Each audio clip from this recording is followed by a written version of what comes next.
right, let's do a cheers to the Sobeys and Safe Liquid Beer for the podcast.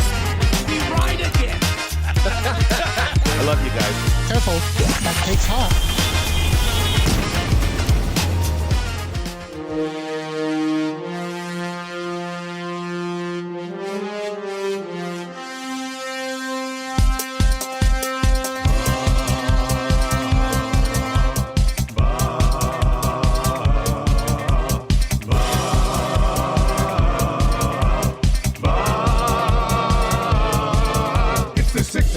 Check-in, come on, let's go. It's the AM Nasty Big Hello. It's not static, AM radio. It's the Nielson Show, let's go.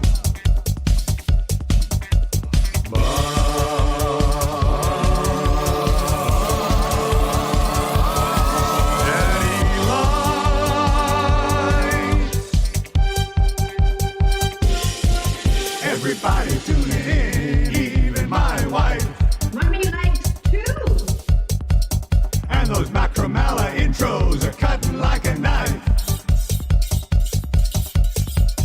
Hey, it's Mitch texting in, he's your dealer for life.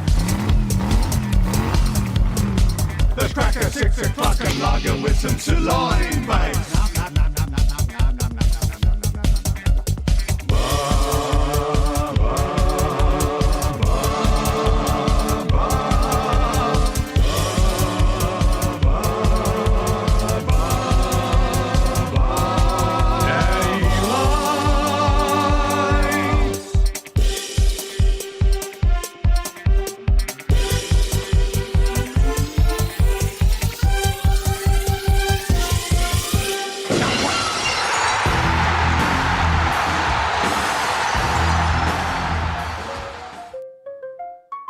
You don't need a reason to keep people pleasing. Treason, reason, keys and sneezing. It's off season, what off season? It's off season, what off season? It's off season, what off season? It's off season, what off season? It's off season, what off season? It's off season, what off season? It's off season, what off season? It's off season, what off season?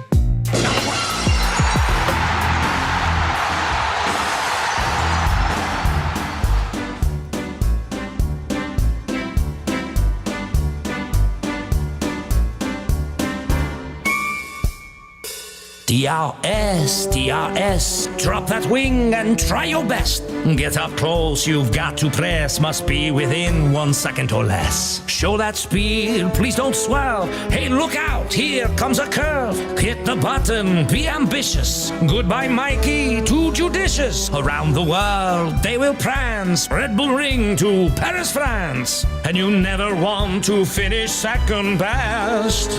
Push on and refuse to lose, drop the wing and then use DRS, DRS, DRS.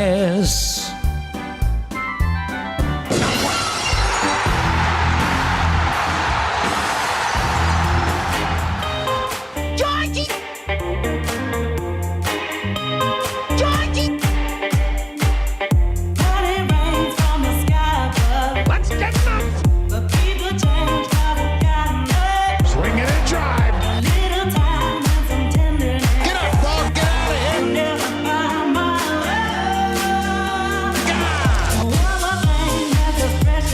What a rocket. A rocket. And how about another one?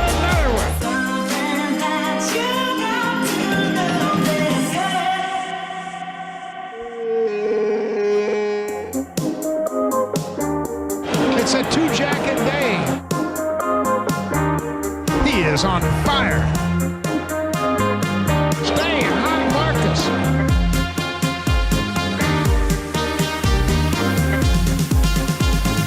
Huge. What a moment for George Springer. George Springer. He's done it again.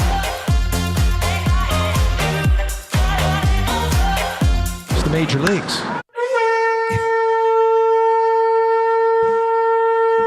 6:05 on a Wednesday morning. What's up, everybody? Thank you very much for being here. It is the Nielson Show. We are live back 6 to 6 right here on Edmonton Sports Talk today, coming at you from the Popeyes Louisiana Kitchen studio today. Nothing says summer snack like a chicken wrap from Popeyes. How you doing today, buddy? It's Major Leagues. Feel great. I feel great, Amazing. too. Yeah. Listen, I got in earlier today than any other day since we launched EST outside of maybe the very first day. It was terrific. I got, my dad made me eventually go home at like 6:30 last night. Yeah, no, yeah. I went home. I did a little bit of prep, had a shower, watched the kids play some backyard volleyball for a bit. And then at like 8:30, I said to Tam, I was like, I think I'm probably going to need to go to bed. Why are you skirting the most important part of the post-activity golf tournament and the donaire? Oh, yeah. I did get a primetime donaire. Primetime donaire. What a way to cap a day. Look, a two-jacket day. I did wrap up with a donaire last night because I didn't have any of the dinner. Yeah, no, yeah. The time we got back, pretty much, everybody was eating, and I was just like, you know what, I'll just browse around, chat with people, have some drinks. So I hit a primetime donaire on the way home. I will say this, though, it's not even remotely close to Fire Zone. Fire Zone donaires are just 10 times better you're just being than picky. primetime. I'm sorry. It's not even, I'm not, like, the primetime donaire was good. It was a good donaire. But Fire Zone crushes it.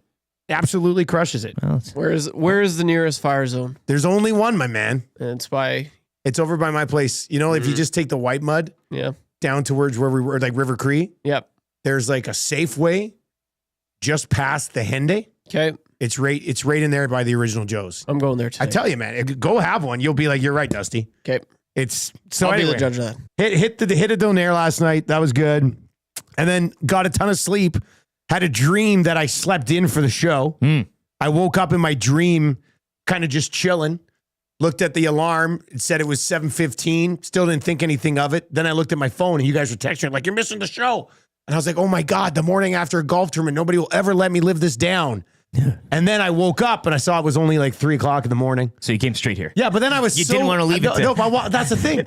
Like I was so well rested. I should try to go to bed every night at 8:30. Wouldn't that be something? Getting a full night's sleep, eh? Yeah. Yeah. So I was sitting there. It's like 4 a.m. I'm laying in bed. I can't sleep anymore.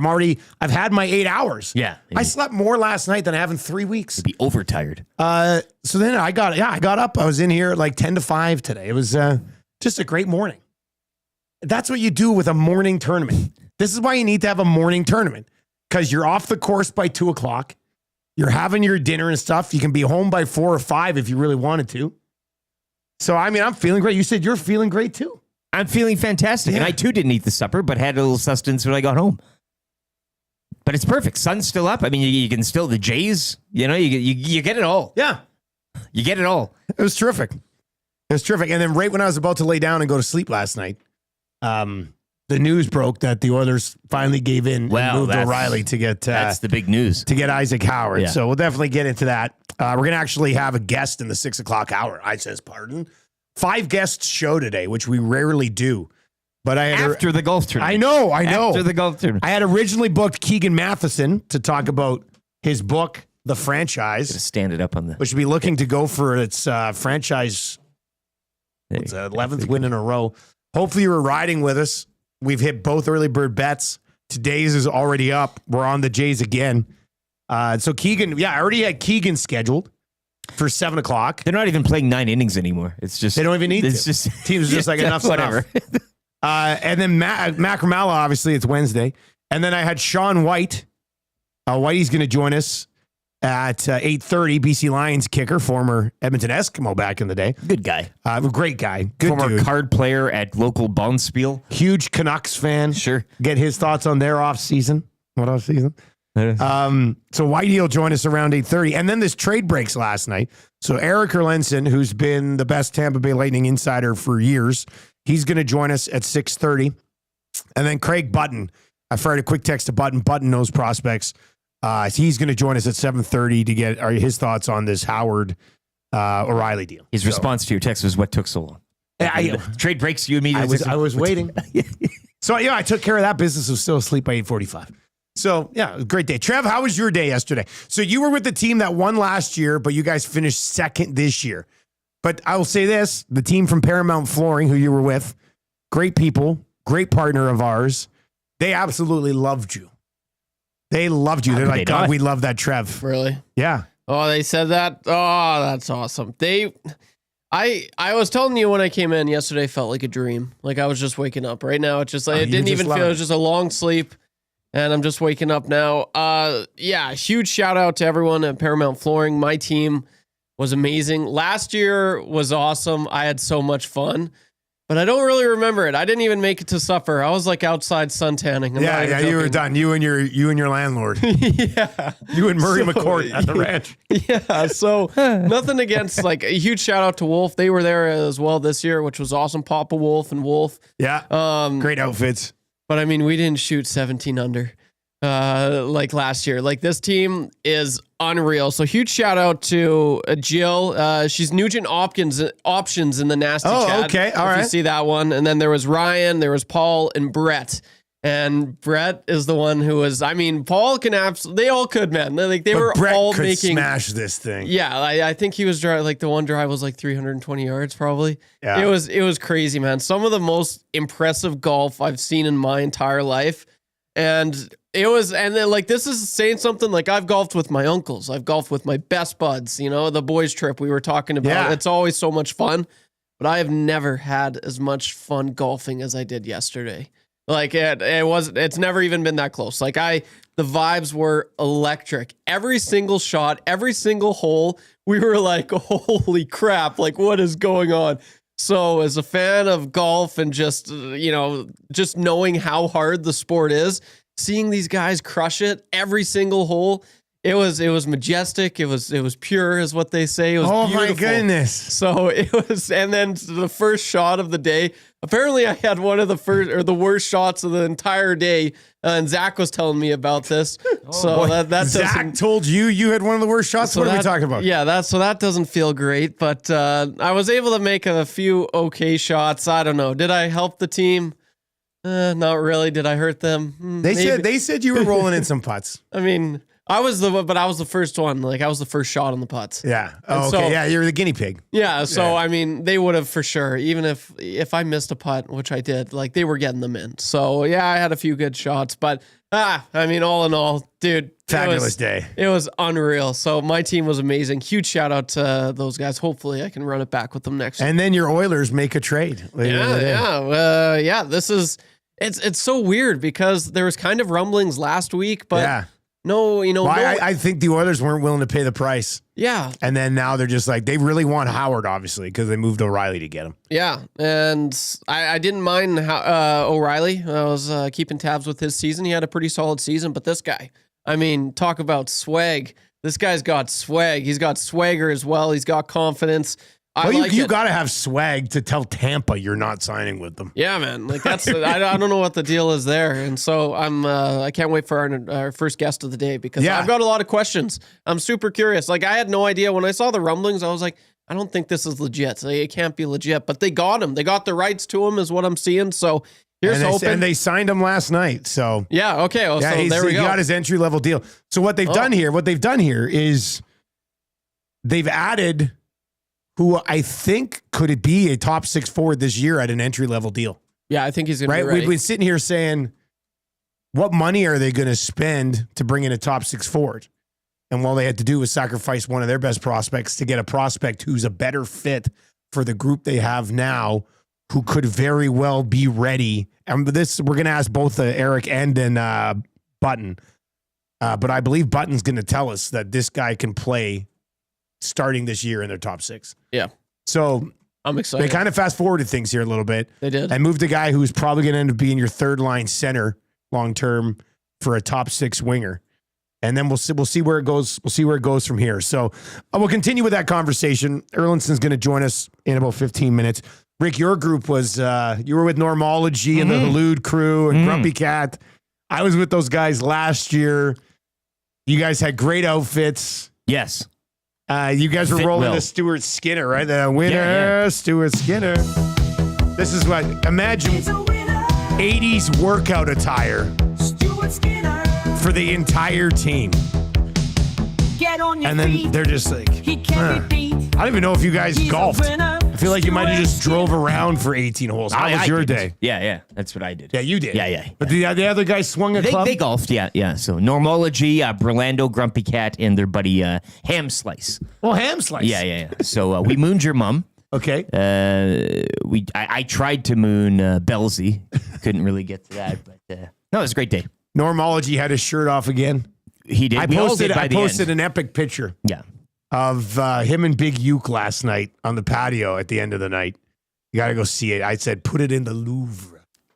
And it's a pretty good photo. So, it was all in all a great day. I do want to shout out Matty Wanek. Tournament was extremely well done. All of our partners, all of our sponsors, and there were an absolute ton of them. But thank you to Play Alberta for being the title sponsor of both Edmonton Sports Talk and the golf tournament, the EST Golf Classic. We'll have our third one next year, probably around the same time.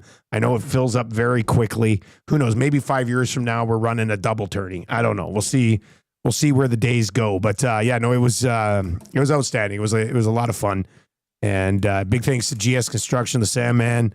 They sponsored the dinner last night. Damon Bunting had all of the whole location sponsored, and then every single hole had some sort of great partner on it. It was a lot of fun. It was a lot of fun, and the schedule just worked out well. We're all top notch today. Like, we're all feeling great. Mm-hmm. So that's well, Trev, you're not feeling great. Maybe how would you describe that? Like, I feel 9 out of 10. Yeah, I'm not on your guys' level. Okay. I'm probably a 7. I'm very tired. That's still pretty good post golf tournament. Yeah, it is compared to last year. What would you say you're very at, good. buddy? Me? Yeah, 100. you're a 10 out of 10. Oh, 10. Yeah. No, I'm fine. yeah. I had no Yeah. problem at all. Yeah. Except for the few mosquito bites, and I mean the tan. You know I didn't what? burn. I don't had- even think I got a mosquito bite because I had on spray. Yeah, good. And I put on sunscreen. I was a very mature and responsible boy yesterday. Very good. And I did hit the over 10.5 double spice rums. So I smashed Atta through bee. that. It took until the dinner, Out of A. but I did it. Nice. I did it. I knew I'd do it. I knew you could do it. No, it was good. A couple of quick notes on other ESTers there yesterday. Reed Wilkins made my dad aware that I still owe him $50 for his football pool. So my dad's like, pay Reed or I'm taking it off your next paycheck. I was like, relax, I'll pay him. And then Hernan Salas, if there was a lampshade award for staff yesterday, I think Hernan Salas probably takes it home, don't you? Or Yeah, was but he was wearing it very nice. Like it was a fitted lampshade. no, That he wasn't jaunty. He or wasn't anything. messy. Yeah. But he was happy and he hilarious. was very, and he's a happy. Yeah, he was a happy drunk. He was terrific yesterday. At one point, he outlandishly claimed he could be an offensive coordinator in the CFL right now. Why not? He goes, I couldn't do defense. I know nothing about defense. No, He goes, but I could call an offense. I could call a CFL offense right now. He's got packages. He'd like to. That's how exciting he was. So that was nice to see. All right, let's lay out the show for you. Like I said, it's a extremely busy summer show. We've got a bunch here.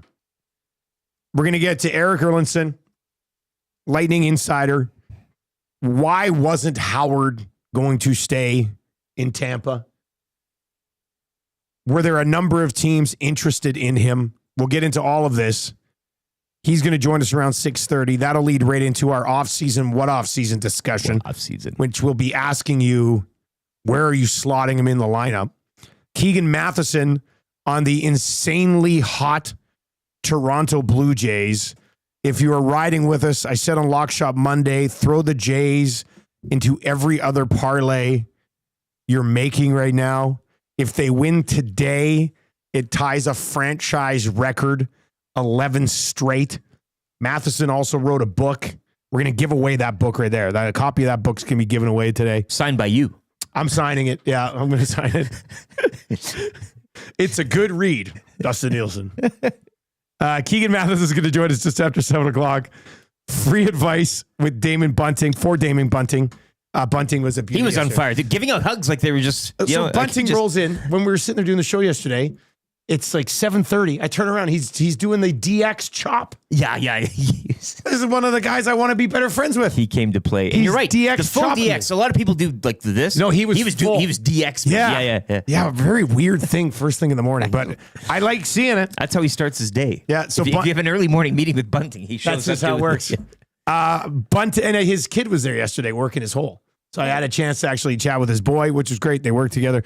So free advice. I know a few of you are looking for advice on this whole coming to Mexico thing. And Chelsea yesterday from Expedia was on one of the holes. They had that a fun flamingo. hole. Yeah, it was a fun hole. Anyway, she told me that her phone yesterday was blowing up for people. And the trip's almost full. She said it's pretty much done. So if you're kind of waiting. If you want to, you got to move on this. Don't say we didn't tell you. February 22nd, we're out of here. 5-star, Planet Hollywood, Cancun. Call Chelsea right now. It's less than $2,500. We've locked in that price.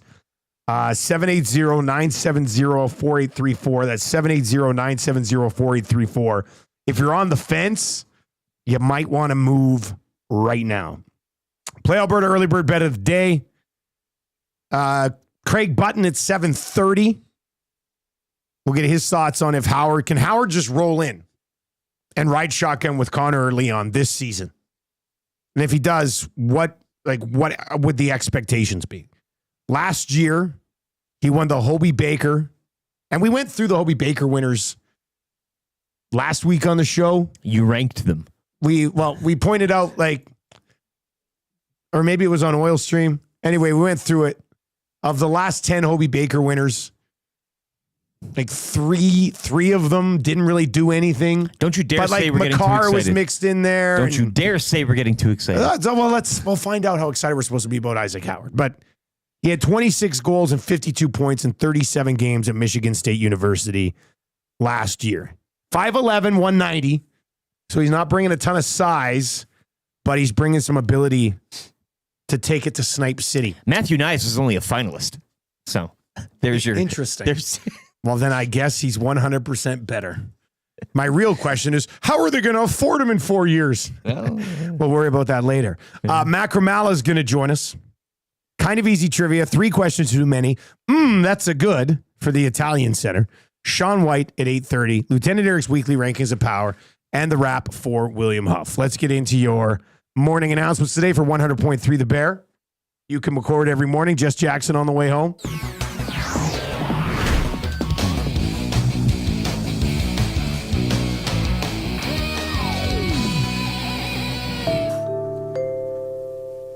All right, the Toronto Blue Jays. I don't even know what else we're supposed to say about them.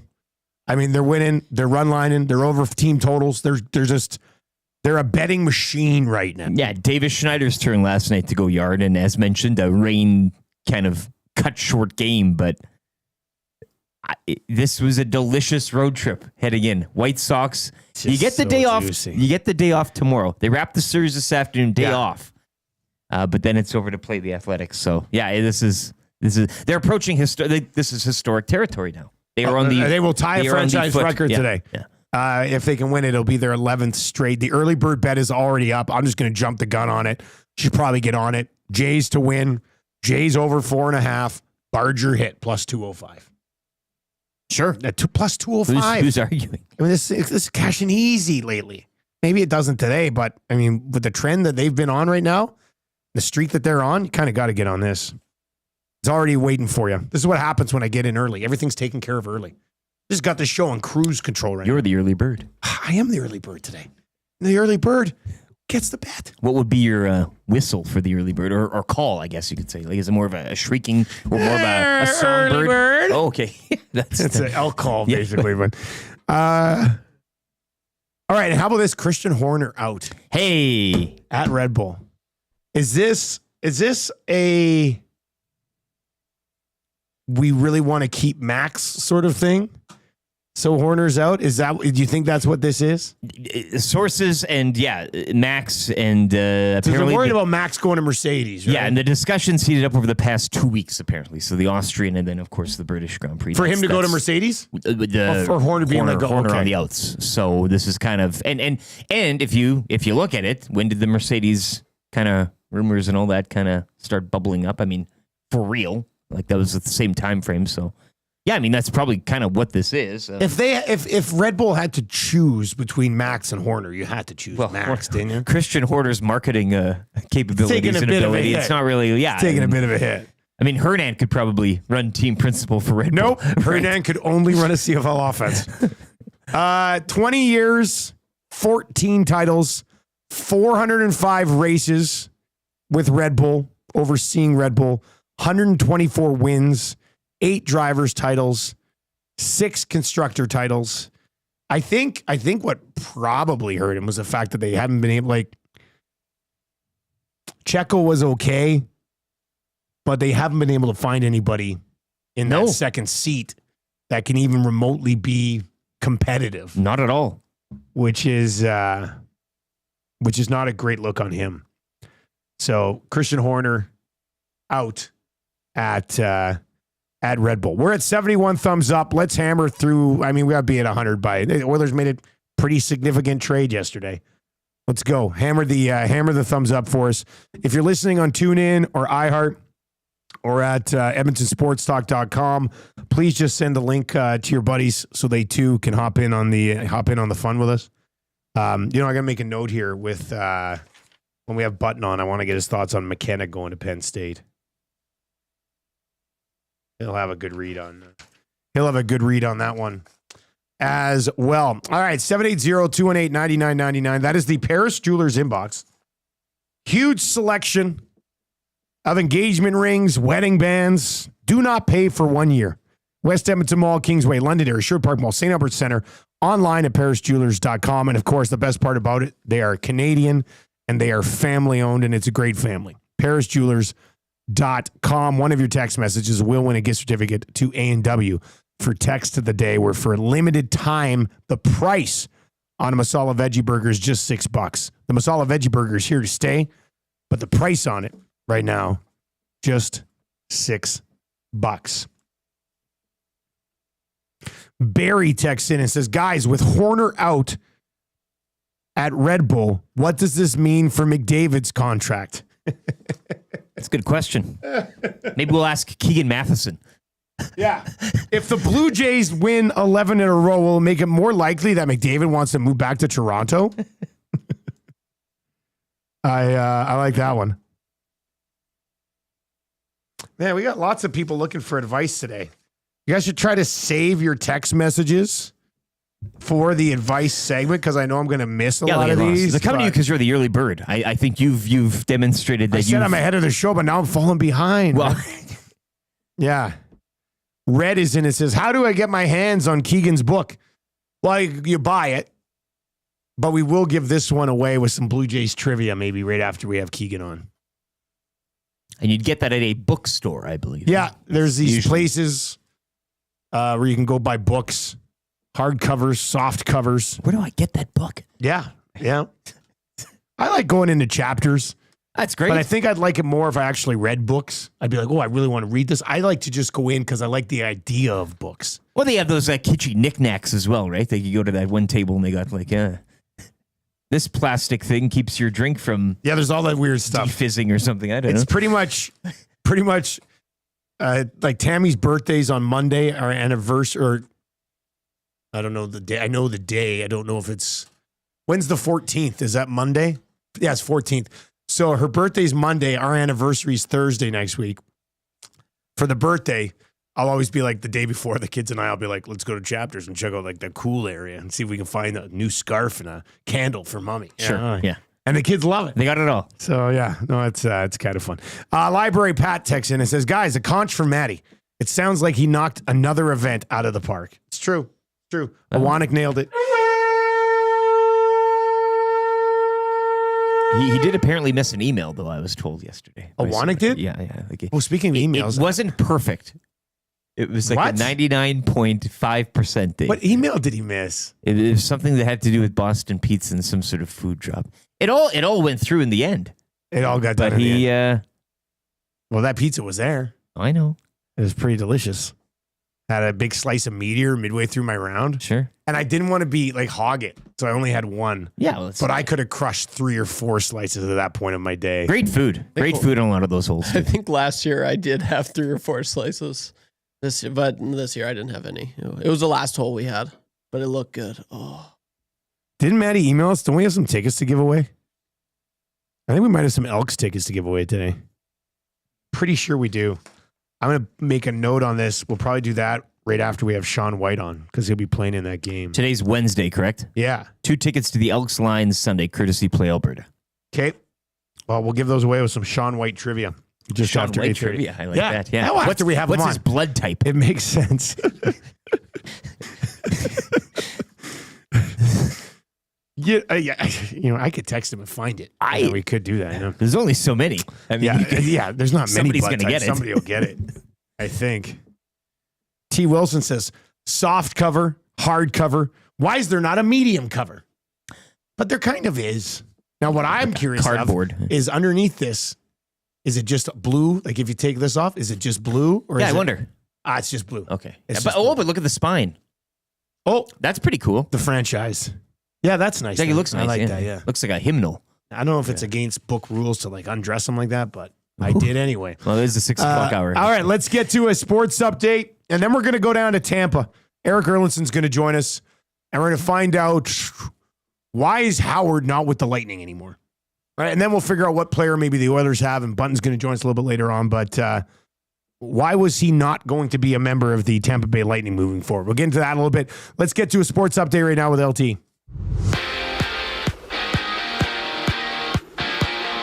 Well, as mentioned, Oilers acquiring prospect Isaac Howard last night, a deal with Tampa Bay as Sam O'Reilly was dealt to the Lightning.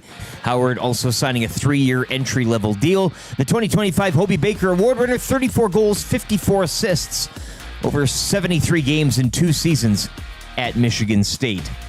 Davis Schneider went yard as the Jays won for the 10th straight time, 6-1 over the White Sox in a rain-shortened game. Jays will look to complete the series sweep this afternoon at 12:10. Riverhawks on the road, defeating the Bells 8-6 last night. Hawks now just 2 back of Bellingham for the division lead. Game 2 goes tonight. Cactus Rats bounced by the Giants 5-2. Those 2 teams go at it again this evening up in Fort McMurray. Christian Horner sacked by Red Bull after 20 years as team principal. Horner's been in charge of F1's Red Bull team for 20 years. Sources said the atmosphere within the team growing increasingly tense. While a series of meetings took place over the last 2 weekends, Laurent Macias is set to take over the position.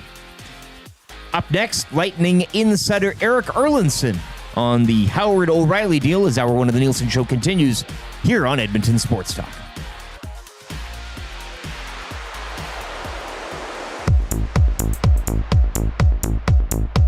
Real good.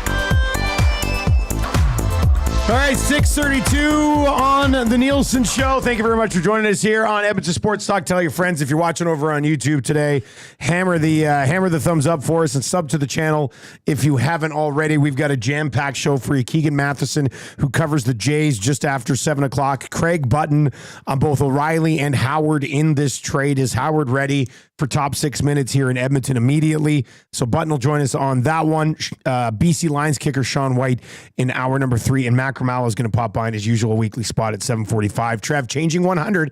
Hammer that. Let's get that out there. Changing 100. The Edmonton Oilers last night, and it was nice of them to wait till after our golf tournament to let this leak out. Well, Manny did say if something big happened, he'd have to go on air by himself. I know, driving around the tournament and just kind of broadcast. Which would have been tough. Yeah. Isaac Howard, it'd been talked about for a couple of weeks here. The Oilers seem like they're going to be willing to move a first rounder, like a future first rounder. It wasn't enough. They end up moving O'Reilly straight up. As Bob McKenzie once said, the deal is 1 for 1. And Isaac Howard won the Hobey Baker, 52 points in 37 games, 26 goals, 26 assists, but apparently was not going to be a member of the Tampa Bay Lightning moving forward. Our first guest of the day from Tampa, Erik Erlendsson, who's covered the Lightning for a long, long time. Nobody have a better read on this than him. So let's bring Erik in this morning. Erik, as always, man, we really appreciate the time. How are you doing? I'm good. Thanks for having me on and getting me out of bed early. Yeah, sorry about that, but it's a big trade. I hope it wasn't too late a text last night, but I was trying to track down a couple people who'd have a good read on this. So you would have been monitoring the situation for a while. I'm very curious. Why is Howard not a piece of the future in Tampa? What's going on there? Well, it's an interesting situation as this kind of unfolded really since April, because every conversation I'd had with anybody in the organization when Howard's name came up, and even Julian Brisebois was very open when, he would discuss things with the media about how excited they were for him and watching the improvements that Isaac had made over the last couple of years. And, his first year at Minnesota Duluth did not go very well when he was drafted and ended up transferring to Michigan State. Obviously, he developed very well there. And, they were really pleased specifically with his improvements at the other end of the ice, his play away from the puck, which, a lot of young players, especially offensive guys like Isaac, need to learn. He improved on them, and they were very excited about it. He got in the weight room and put on some weight and everything else. Everything that they asked of Isaac to do in his development at Michigan State, he did. And then once Michigan State's season ended unexpectedly when they lost to Cornell, things went the other way. And the belief is that the Lightning, we know they've been a cap team for years, right? They've been up against the cap. They had just made the trade for Yanni Gourde and Oliver Bjorkstrand that really pushed them right up against the cap. They didn't have cap space to bring Isaac into the NHL right away. And he did not want to go to Syracuse to play. He felt he earned and deserved an NHL spot. And that's essentially where the negotiations started to break down. The Lightning just didn't have the cap space to put him on the NHL roster right away. And look, the Lightning are an organization since really going back to when Steve Yzerman took over in 2010 and Julian took over in 2019, that they've only had one player who had AHL eligibility and never played in the AHL on a full-time basis, and that's Braden Point. Every other player, even Nikita Kucherov, played in the minors for, a month and a half before he was called up in 2014. So I think it was a clash of philosophies. What it comes down to is he did not want to go to the American Hockey League to start, and the Lightning wanted him to go there to start. I think they were willing to bring him up once the cap space opened up, which would have been for like the final 2 games of the regular season. But it got to a point where he did not want to do that. He refused to do that. And that's shortly after that is when he came out and said he was going back to school. So whether it's philosophical differences or, something else, but that's the underlying belief, is that they wanted him to start in Syracuse and he felt he was going to start in the NHL. And look, this is a player who had a great season, obviously at Michigan State. He was a big part of Team USA's World Junior gold medal a couple of years ago, a couple golds in the gold medal game as well. So his development had been very good, and they were very excited to have him, even promoting him, with the whole NIL stuff now in college. The Lightning were actually promoting these T-shirts that they were selling at Michigan State on the team broadcasts. So things were it was a pretty good relationship between the two sides. And we're talking late March when this was going on. I think this was during the Big Ten tournament where the Lightning were promoting this on their TV broadcast. So things took a sour note, and this is how we ended up getting to where we ended up last night. Given what you said, Eric, I guess, too, the return isn't really seen that bad from a Tampa perspective in Sam O'Reilly. It does seem kind of like a deal where, certain parties don't get what they want. But in the end, I think everyone can kind of come up with their heads held high between the two, Lightning and Oilers, and, both getting what they want and Howard getting what he ultimately wants, and Tampa finding a way to get something out of that situation. And something tangible too, right? Yeah. It's not a first-round draft pick next year, which, who knows how the Oilers season will go next year, but you expect them to be among the top teams in the Western Conference again. And so you don't know how low it's going to be. And I think from Tampa Bay's perspective, I think they wanted a tangible prospect. I think they wanted a prospect swap. We've made the comparisons how many times between Cutter Gauthier and Jamie Drysdale.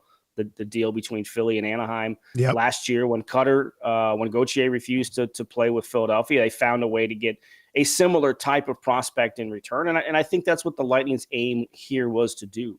And I don't know much about O'Reilly. Obviously, you guys know him a little bit better than I do, but he sounds like the type of player the Lightning would have drafted, right? Like he's a hard-nosed, 200-foot. Yeah, he's going to play. Player. Like he's going to play in the National Hockey League. Yeah.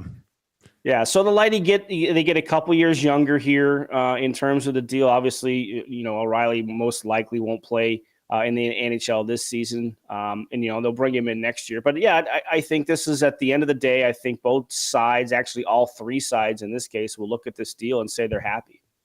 Okay, so because here in Edmonton, once the deal broke, and even the last couple of weeks while we were talking about it maybe being a possibility. Last night after the deal broke, it was a lot of, okay, like Isaac Howard can play, and with the Oilers and where they're at with their depth on the wings, there's a really good chance he could start the year in the top 6. From what you've heard about the potential of this player, does it seem reasonable to think that he could play top 6 minutes for the Oilers this year? I think so. Yeah. Having been in college hockey, look, college hockey, NCAA is a lot better of a proving ground and development ground than it certainly was, 10, 12 years ago. So I think his game translates to the NHL. He still has some things to work on away from the puck, the defensive side of it. He's a confident player. Sometimes he's an overconfident player, but that will come with time and experience, and you learn to understand that the NHL is not the NCAA. It's a much faster game, as we all know, at the highest level in the world. But I think his skill set, I think his shot, you go look at some of the goals that he's scored over the past couple of years with Michigan State, and he's been a dominant player. That he owned the Big Ten tournament, right? There was that double overtime win. I think it was against Ohio State in the semifinals where he was in on all 4 goals, including the game winner in double overtime. I mean, he has the ability to kind of take over a game in that aspect. So, yeah, I think he can play top 6 minutes right away. I think you'd probably ideally like to kind of slide him in, maybe third line, get him used to it a little bit, let him adapt and everything. But I think he could play some top 6 minutes this year. He's 22 years old? He's not 19. He's not 20. So he has a couple of the extra years under him from college, and he's played some big games. So, I think he's capable, and I think that's in his mind. That's what he knew he could do. He feels he can do is play top 6 minutes in the NHL. The Lightning just didn't have that spot for him, and he didn't want to go down to Syracuse. And I think he can fit right in with what Edmonton needs and everything that I've read. This is great stuff, man. We really appreciate the time. Thanks for joining us. We very rarely have guests in the 6 o'clock hour of our show. It's early for us too. Yeah, so. it was nice to have you hop on today. And if people want to find your work, where can they find it, man? Yeah, the website is lightninginsider.com. I got 2 plans for it. One's a monthly plan. One is a yearly plan as well. And obviously, as we know now, hockey is a year-round coverage sport. Yes, it is. So there'll be plenty of stuff to get us through training camp and start there. Excellent, man. Thanks a lot. Appreciate the time. My pleasure, guys. Be well. There you go. Erik Erlendsson, who's been around the light. That was a great insight on him. And then we're going to get into a little bit more with Craig Button coming up. Let's transition directly into the off-season conversation when it comes to this guy. You don't need a reason to keep people pleasing. Treason, reason, cheesing, sneezing. It's off season. What off season? It's off season. What off season? It's off season. What off season? It's off season. What off season?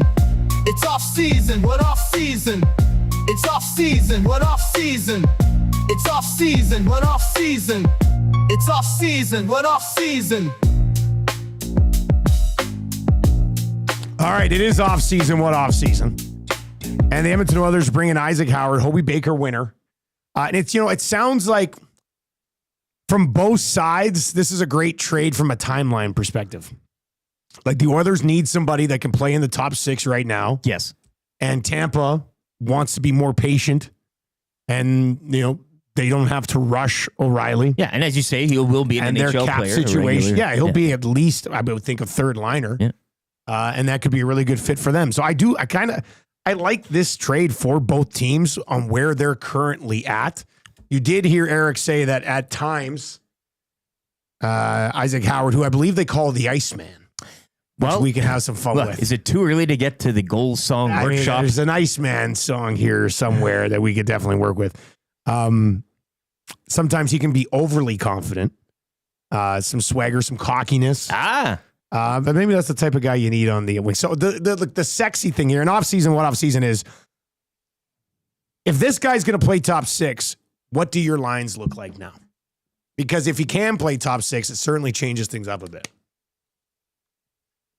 Heavy on the water today after the golf tourney yesterday, mostly because of the heat. Right, you just sweat out a ton yesterday. Only because of the heat, really. I don't see what other reason there would be to consume that much. All right, so I know what everybody's thinking. You know what the sexy thing would be here? Leon Draisaitl centering Howard and Savoy. Like, you're two young guys. Like, that's the thing. Is that not what gets everybody going? You're reading my mind there, Dusty. Right, Trev? Okay, is that what you want, man? Yeah, that was what I was actually going to say. I'm surprised you said that. So maybe, never mind. Yeah, no, that's what I want to see. That's what you want. I like right out of the gate, I mean, give it a look, see what happens. See what it's like in preseason. I'd like to see that if it doesn't work. Two smaller wingers with Leon, but skilled wingers. Two skilled wingers. Hungry, eager, prove themselves kind of seasons. I like that a lot. I'm just looking at the top 6 right now. Howard comes in. Sorry, Vasily, but you're getting bumped down. Podkolzin was no longer a top 6 guy. No. No. But just from watching Howard's, I'm looking at his highlights now. Have you been watching some stuff? You're getting aroused, aren't you? Easy. Yeah. The Kleenex. Yeah. I'm getting pumped, man.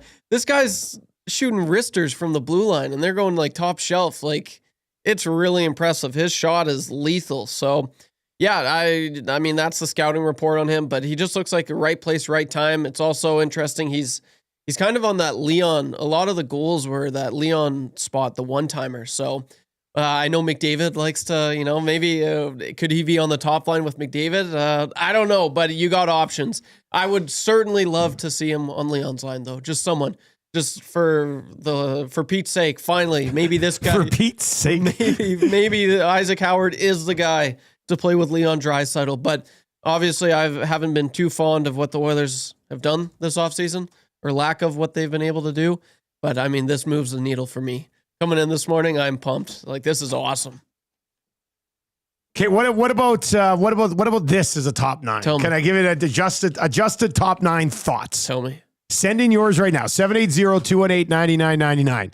We're playing a game today, which I think is a very realistic situation, where Isaac Howard's a top 6 winger for the Oilers, okay? Mangiapane with McDavid and Hyman. Draisaitl between Savoy and Howard. Your third line is some combination of Nuge at center, or Frederick at center, or Henrique at center, with the other 2 guys on the wing. And then your fourth line is a combination of Podkolzin, Janmark, Lazar, Kapanen. Yeah. Is that what, like, there is a ton of different ways, with Frederick being able to play center, and Henrique being able to play center, and Nuge being able to play center. You could really have some fun with everybody around McDavid and Draisaitl. Like, you could pretty much play anybody of Nuge, Frederick, and Henrique anywhere. Yep. Yeah, I think for that third line, I like the third line. I'd probably slot Nuge in on the 3C. I think Nuge is a center with Henrique on one side and Frederick on the other? I don't know, just from this season, I think I've got enough. I've seen it enough. Henrique and the being center. I don't know. I like Henrique more on the wing. I do too. But I also like Nuge a little bit more on the wing. Oh, really? But if I had to have one of them play center, I don't know. So Frederick C. I think Nuge's best looks, in my opinion, from what I saw, his best looks last year were when he was the center, centering his own line. I know he's been vocal. He likes having the puck a little bit more, and that's kind of what you do when you're center. So, yeah, that third line, you got a lot of options. They're all versatile players. They can play wherever. I like that. You got skilled wingers playing with Leon. skilled, young. They're going to be hungry. I like the second line. I want to see that right now. What do you think? 780-218-9999. It's off season. What off season? If you're watching over on YouTube, smash the thumbs up for us today. Sub to the channel. Craig Button with more on this at 7:30. This one's in from Amos Moses. McDavid between Hyman and Howard. Oh boy.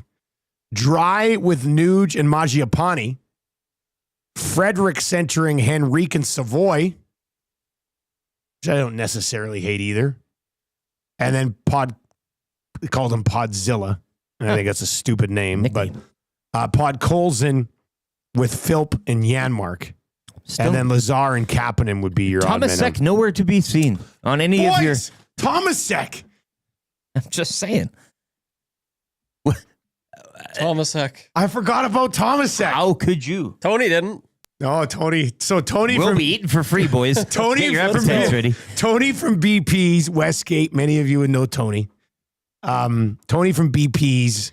I think he'd had a few drinks yesterday. Or the Sun. Maybe it was the sun. I can Maybe it confirm was the sun. he had a few drinks because he was golfing behind us all day. Oh, was he? Okay. Oh, gosh. So anyway, Tony from BP's is walking around the dinner last night, and he's betting everybody.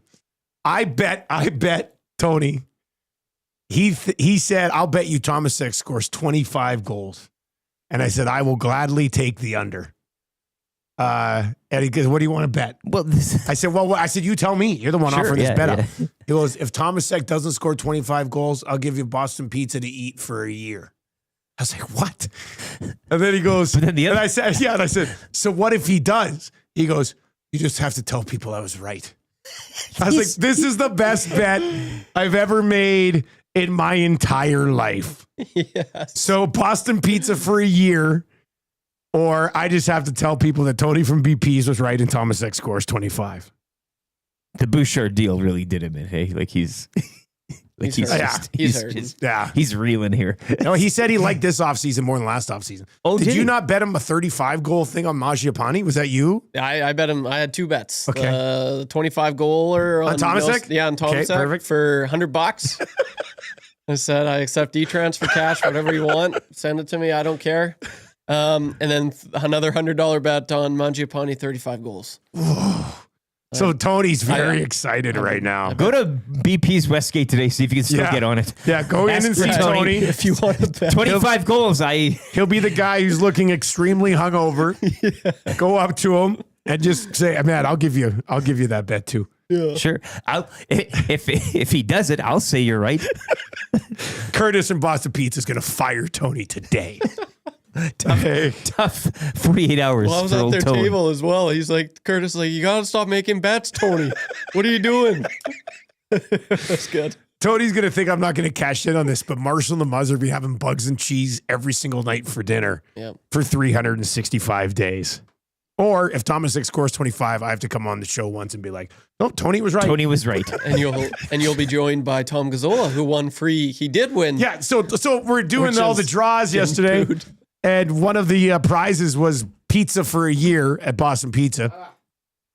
And Gazzola won it. And he was getting booed as he walked up. Yeah, he did end up giving it to his parents. Oh. No, he did. Yeah, but then he goes to his parents for supper. He's there all the time looking after the dog and doing he came back up to me. What a third party. And he's like, should I just donate this back? I said, well, you won it. He goes, I've given it to my parents. I said, okay. I gave it to his parents. Yeah. Give it to my roommate. I think I all the tickets we had, I had them in my bag, didn't look at one of them. Yeah, you might have won a couple. Yeah. But I mean, there was a couple redraws. But you have to. I didn't want to win anything. Yeah, I'm saying it's kind of a weird look when you're give it to my parents.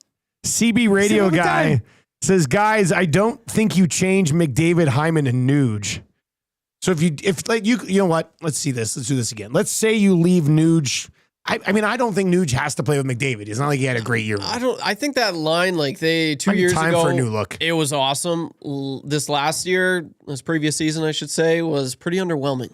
I'm okay if they change it up. I think McDavid and Hyman are locks for sure, but I think Nuge, you can change that. Okay, but let's say if they leave Nuge with McDavid and Hyman, And then you can play Mangiapane with Draisaitl and Howard. And then you go Henrique on the wing with Frederick and Savoy. And then Podkolzin with Janmark at center. And Tomasek on the right side. Where's Noah Philp?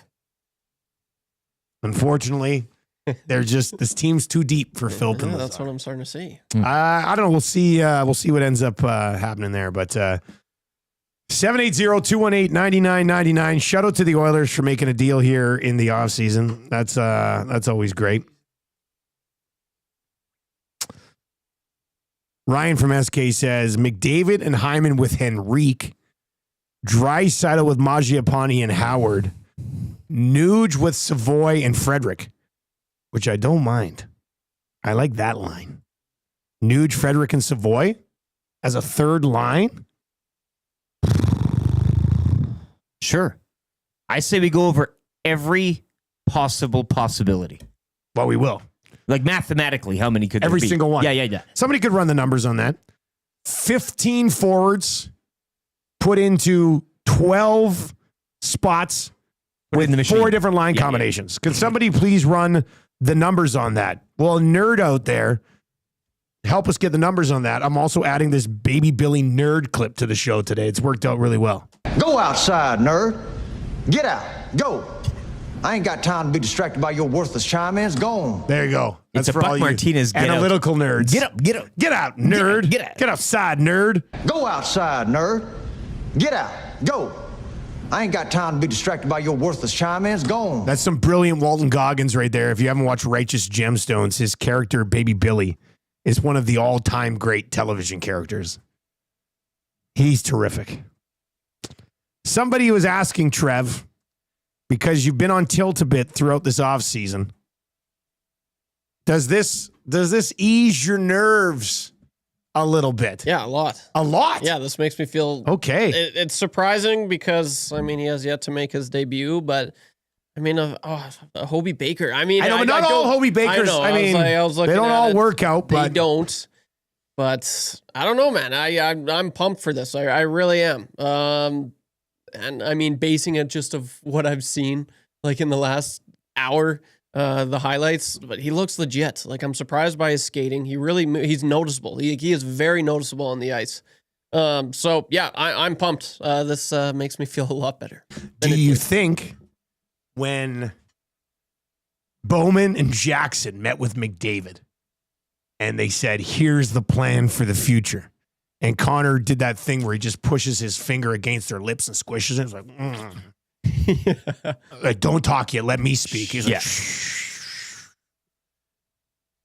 Isaac Howard. He said, yes. Is that what McDavid? McDavid said, you deliver Isaac Howard, I'll stay forever. Yeah. You think that's what he was? Do you think that was probably said? I do. Maybe. Howard's been delivered. Well, then I guess so. I hope Howard's bringing that contract extension with him. Wouldn't that be something? Hey, that's the video, like him. That's the one. Him passing the deal to McDavid. All right, so that's good, Trev. I'm glad I finally seen a smile on your face when it comes to this hockey team. This is great. I'm very pumped to talk about this. I know a lot of people are big. You know, Tony's obviously very big on Mangiapane and Nosek there, but I am through the roof excited. I've got high expectations for Howard. I'd take the 20 goal bet on Howard next season. I think he's going to shoot 20. You should make a bet with Tony. Yeah. 20 goals for Howard. You feed Tony for free for a year. Yeah, I'll do it. Like cook him 3 squares a day, and but then if Howard does it, he just has to admit to all of his customers at BP's that Trev was right. Yeah, there you go. It's the old switcheroo. And how about this, guys? Don't want to get too ahead of ourselves, but the Oilers have never had a Calder winner. Oh my God! Being slotted in the top 6 with either one of Connor or Leon. Are you talking about? Hey, wait a second. Give him the trophy I got one now. better for you. Yeah. Are you talking about Savoy or Howard? Whoa! I think Tomasek probably. Thomasek's too old. Yeah, well, you know, Right, it's happened before. Who is this guy? Makarov?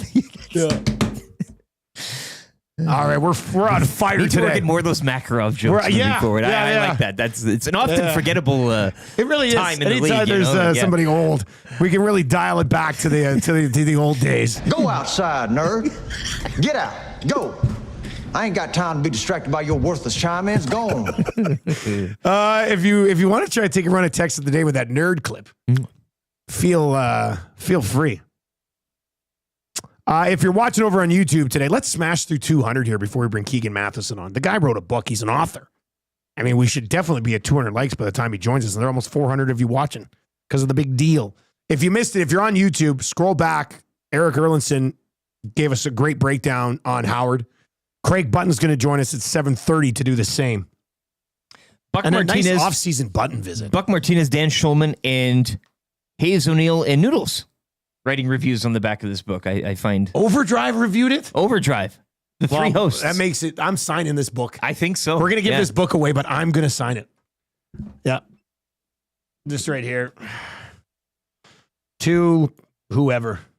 Line. Congratulations on your ability to read. And all I your hope success. you enjoy this book. I'd like to write a book one day, but I don't know what it would be about, and I don't know if I'd have time. Well, you had the Littlest Donaire in print. I mean, I would like to start children's books. Being workshopped. I would like to start children's books. All right, Keegan Matheson, he's an author. The Jays could tie a franchise record 11th straight win today, and we've been cashing the hell out of them at Play Alberta. So fun 6 o'clock hour. We got a sports update coming up for Chelsea at Expedia Cruises in Northeast Edmonton. We are going to Mexico. The trip is almost full. It's time to get in. 780-970-4834. Let's get to an update right now with LTE. Keegan Matheson, we're going to give away this book. Free advice is coming up. Button, Macramalla. Amazing summer show. Let's have a good time. Let's do the update.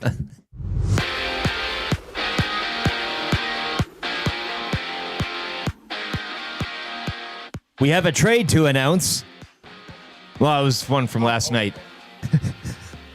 Oilers acquiring prospect Isaac Howard, the Iceman, in a deal with Tampa as Sam O'Reilly was dealt to the Lightning. Howard also signed to a 3-year entry-level deal. The 2025 Hobey Baker Award winner, 34 goals, 54 assists, over 73 games in 2 seasons at Michigan State. Davis Schneider drove in a home run as the Jays won for the 10th straight time. 6-1 over the White Sox in a rain-shortened game. Jays look to complete the series sweep this afternoon. First pitch, 12-10. Riverhawks on the road defeating the Bells 8-6. Hawks now just 2 games back of Bellingham for first in the division. Game 2 goes tonight. Cactus Rats, meanwhile, they drop one to the Giants up in Fort McMurray 5-2. Those 2 teams will go at it again back up in Fort Mac. Christian Horner sacked by Red Bull after 20 years as team principal. Sources said the atmosphere within the team has grown increasingly tense. While a series of meetings took place over the last 2 weekends, Laurent Michaelis is set to take over the position. Whether you're dreaming of crystal clear waters or exotic destinations, contact Chelsea LaBelle at Expedia Cruises in Northeast Edmonton to start planning your next cruise or vacation destination. Call 780-970-4834. Keegan Matheson on the way next to discuss the red-hot Blue Jays as Hour 2 of the Nielson Show kicks off. Georgie! Georgie! Let's get nuts. Swing it and drive. Get up, dog. Get out of here.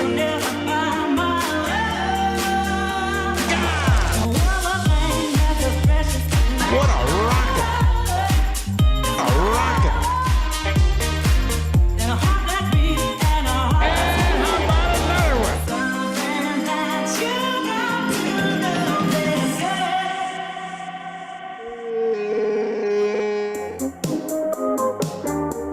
It's a 2-jacket day.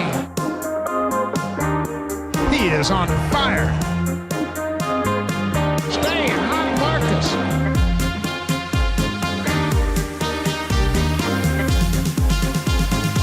Huge. What a moment for George Springer. George Springer. He's done it again. Just to make major leagues. Song of the summer, baby. Song of the summer with the Blue Jays rolling. It is the Nielson Show right here in Edmonton Sports Talk. Coming from Popeye's Louisiana Kitchen Studio today. You can text us anytime. That'll get you into the Paris Jewelers inbox. And, of course, one of your text messages will end up winning text of the day for A and W. Trev's going to track down Keegan Matheson right away. He's going to join us over the phone. Travis texted in this morning. Tony, when Dusty walks in to cash his bet on Tomasek at the end of the year. Go outside, nerd. Get out. Go. I ain't got time to be distracted by your worthless chime-ins. Go on. Your worthless chime-ins is such a Danny McBride written line. That's great. Like, I could guarantee that's where that came from. All right, 780-218-9999. 780-218-9999. Get out. Get out. Get out, nerd. Get out. Yeah, keep those texts coming in here. Why do you guys think Isaac Howard's gonna be able to play in the top 6 right away? Well, he had 26 goals in 37 games last year. Go outside, nerd. Get out. Go. I ain't got time to be distracted by your worthless chime-ins. Go on. That's the easy route. You've paved that. Yeah, we paved that road, but let's get creative on let's some get stuff. a little. Right? Why not? 24 likes away from changing 200. We're going to do that here right away. Second hour of the show is completely slammed. Free advice coming up after Keegan Matheson. Play Alberta, early bird bet of the day. We're rolling with the Jays still. Button's going to join us on this Oilers trade last night, and then Macramalla is going to pop by as well. All right, do we have that author on the show today? Is he good to go? Okay, let's bring in Keegan Matheson. He's an author. Keegan Matheson, good morning. How are you? I'm doing well, fellas. It's good to hear your voices again. How's everything going? Man, you sound different since you published a book. I tell you, it's the exhaustion in my voice. It's a man really pushed to his breaking point. Are you wearing an ascot? Are you wearing an ascot? Yeah, I'm smoking a nice pipe cigar right now. Yeah. It's a good life, I tell you. Yeah, you do most of your best work sitting next to a fireplace. Nice scotch in hand. Sure. It doesn't matter. No. We're going to give away a copy of your book. We'll get to the book in a second. I mean, the Jays are just so red hot right now. They could not have timed out any better to get you on the show. They look to tie a franchise record with their 11th straight win today. Many of them in extremely convincing fashion. They've been playing incredibly well, specifically for the last 3 weeks, but pretty good even prior to that. I stepped on the show after the first game of the year and said they're not making the playoffs. So I jumped the gun a little bit. But Keegan, what's been working so well with this group right now? It's all been so surprising, guys, because I didn't expect this to happen. And I didn't expect it to happen this way. I thought that this roster was going to be a little too top heavy, which means relying too much on Vladdy, on Bo Bichette, and 3 months ago, I would have said they're leaning too much on Anthony Santander, which is about as wrong as I can get at this point. But they have found this magic mix, guys, of every single player contributing. And at first I thought that was luck, but now I see that there's a method to it, I think. John Schneider and the Blue Jays coaching staff, I think, are doing a hell of a job right now. And that's something that, I haven't been saying the last couple of years as we've talked about this team's struggles, but I think they're doing a really fine job right now, putting the right players in the right situations and getting the most out of everyone. It's a complete 180 from last year. And the energy around this team, how players talk about the clubhouse, and I'm around it a lot. It's way different. It feels way better. And I can't believe that they are at this point already. I thought they were a 500 ball club. And this is what it looks like when everything goes right. It's been really impressive. Keegan, you had a piece up at MLB.com, the Jays winning with 26 role players. And I wanted to focus specifically on a guy we've been having a lot of fun watching and talking about on the show, Addison Barger, a guy who didn't make the opening day lineup. Just seems to me, optically watching a ball player like him seems like a main ingredient in what successful teams usually have. Can you just take some time to to wax about Barger here and what he's brought, both in the clubhouse and obviously on the diamond? Barger's been incredible, man. He is as physically gifted a player as you're going to find. How hard he can hit the ball and how hard he can throw the ball is extremely rare. But guys, I was kind of slow on Barger because he's had those abilities. He's had those tools forever. And in a league where guys are breaking through at 20 and 21 years old, by the time a guy is 24, 25, I'm kind of tired about hearing how hard they can throw and how hard they can hit. When are they going to put it together? And Barger hadn't done that yet. But the Blue Jays kept betting on him, and I think the mental side finally came along. And Barger, how should I say this? He does not overcomplicate things. That's a good way to say it.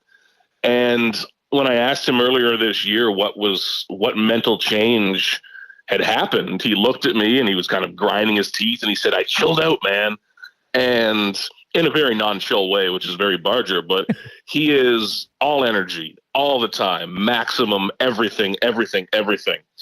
And it kind of fills that Donaldson type of role on this team. That's a very high bar that he's not at, but it's that type of player where there's some chaos, there's some edge to how he plays as well. And this team needs that. The 2015 and 16 teams, they had so much edge. They could beat you in a bar fight, no problem. And this Blue Jays team this year, it's not the same energy. But Barger is a step in that direction, man. And he is such a threat at any time because this team they were a bat away. They were one bat away. And I think they still might be, but Barger has really helped offset Santander's lost season. And he's been the best story of this year. If this is who he is long-term, it changes this team, I think, period. It's been the biggest story of the year. If that's the best story of the year, where does George Springer's 16 home runs already? I did not see him having this season at this stage of his career. How surprising has his production been to you? And is that like the second or third best story on the team?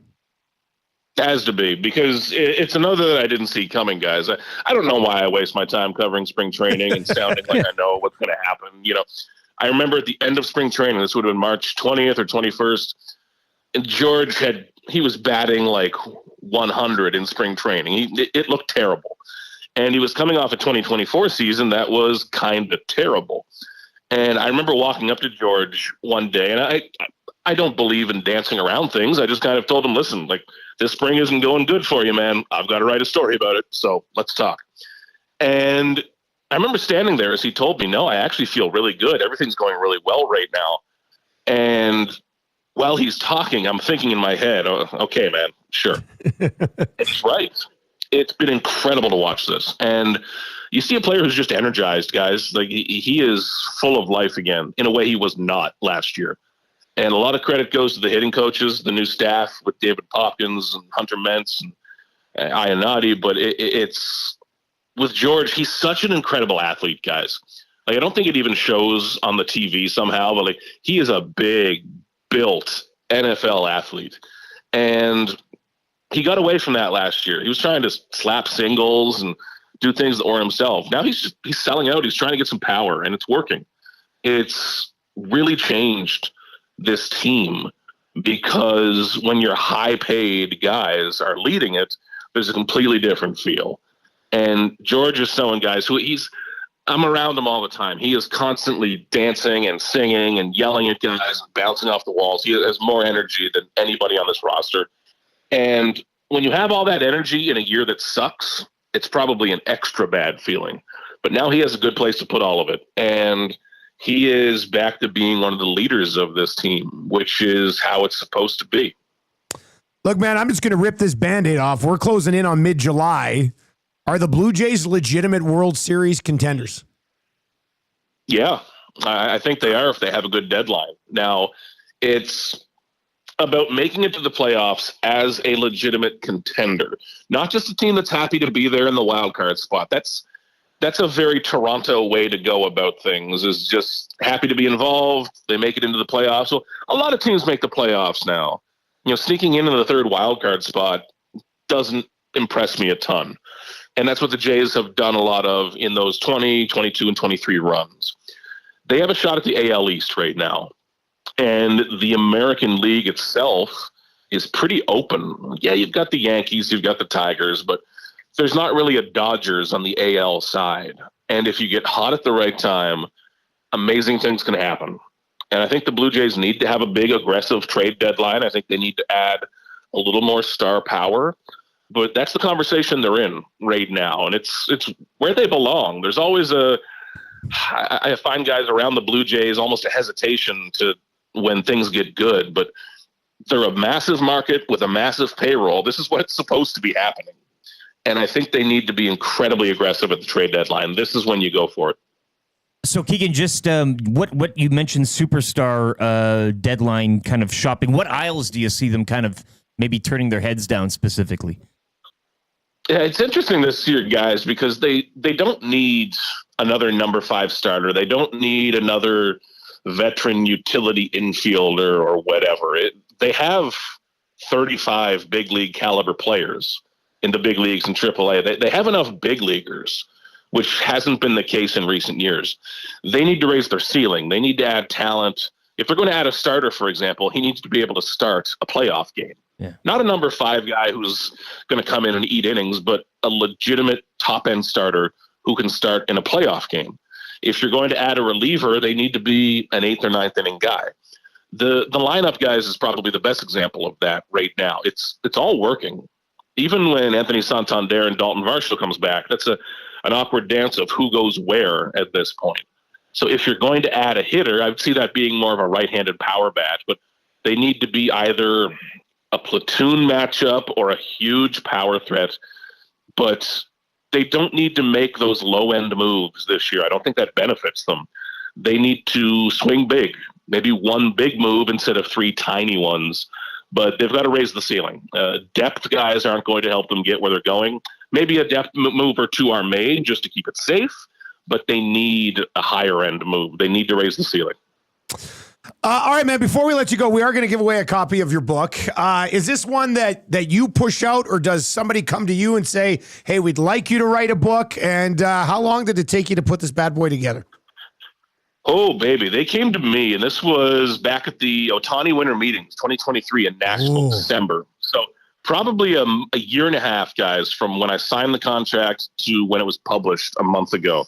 And I'm not a very patient person, so that didn't go well for me. But it took a long time, and it was at times stressful, at times the most fun I've ever had. But it's been a while, and it's all been, like you said off the top, it's always about timing. No one's going to flip through a few pages and judge the quality of my writing. You know, it's about timing. And the local Toronto Blue Jays are really helping the marketing campaign right now. Yes, I was going to say, but it's also, I mean, you walk into like, it's got to be cool, right? Like to see your name on a book. Like that must be like, how long did it take for you to sort of that seem normal now for you? Oh, still not, Yeah. man. And especially you guys should see how awkward and sweaty I have been at some of these book signing events in a suit, doing TV, because it's a lot of talking about me, which I'm not used to doing, right? So it's been uncomfortable. I'm trying to get better at it. I'm trying to enjoy it. And it means a lot to me that people are buying it as much as they have. It's sold out in a lot of shops. So we're doing a paperback run now. Oh. It's been really cool. I've had to let it be cool. It hasn't been easy to me, but man, it's been fun, and it's been really cool to meet people reading the book too. And man, timing's everything. Did you ever consider doing your own like illustrations as well in the book? Oh, I like it. Maybe that's where the real money is, guys. Yeah. Hey, a kid's book, or let me tell you, fellas, the real money, judging by all the books that I'm stuck behind on Amazon, is in these sports romance books. And weird things are being written about in the hockey world, fellas, and they are burying me in the rankings. So maybe I need to pivot. Great stuff, man. Good catching up. We'll do it again much sooner than last time. And congratulations on the book. You got it, fellas. Good to talk to you again. We'll talk soon. There you go. That's Keegan Matheson, covers the Toronto Blue Jays, just wrote The Franchise, the curated history of the Jays. The foreword is by John Gibbons. And you get to write a book. That's awesome. Oh, also, surprise, the foreword's going to be done by Gibby. Come on. Speechless. All right, so we're going to give away this copy of the book. The trivia question is this, and then we're going to get into free advice. We got Button coming up on this Isaac Howard trade. Macramalla is going to join us. Play Alberta Early Bird Bet of the Day. Shawn White in hour number 3. This is a crazy busy July 9th show. Here's the question. Minimum 50 at-bats. No. Minimum 100 at-bats. Mm-hmm. Who currently leads the Blue Jays in batting average? Ooh. He's the only guy who's above 300 with a minimum 100 at-bats. Who currently leads the Jays in batting average? Text that in. We'll have a bunch of you. Erik will draw one of the names after the show, and you will win a copy of Keegan Matheson's The Franchise. And look at the quote at the top. Who's that from? A terrific read. Buck Martinez. A terrific read. I knew you'd do it. I do like Keegan Matheson doing fan fiction, like sports romance novels. Yes. Like him. I don't hate that either. Transitioning into the romance game, eh? Yeah. No, it's minimum 100 at bats, eh? Minimum 100 at bats this year. Who leads the Blue Jays in batting average? We have to. He's our guy. Absolutely. Anyway, Absolutely. Send your answer He's to an all-star. It's giving away too much. He's a short little round guy. Who's the answer? 780-218-9999. 780-218-9999. He is batting 303. Pretty amazing, actually. So far this season. It's incredible, man. Some of the other names. But very cool for Keegan, man. We've had Keegan on for a long, long, long time. And to see him have a book, man, we've had him on since he was a banker. Before he even covered the Jays.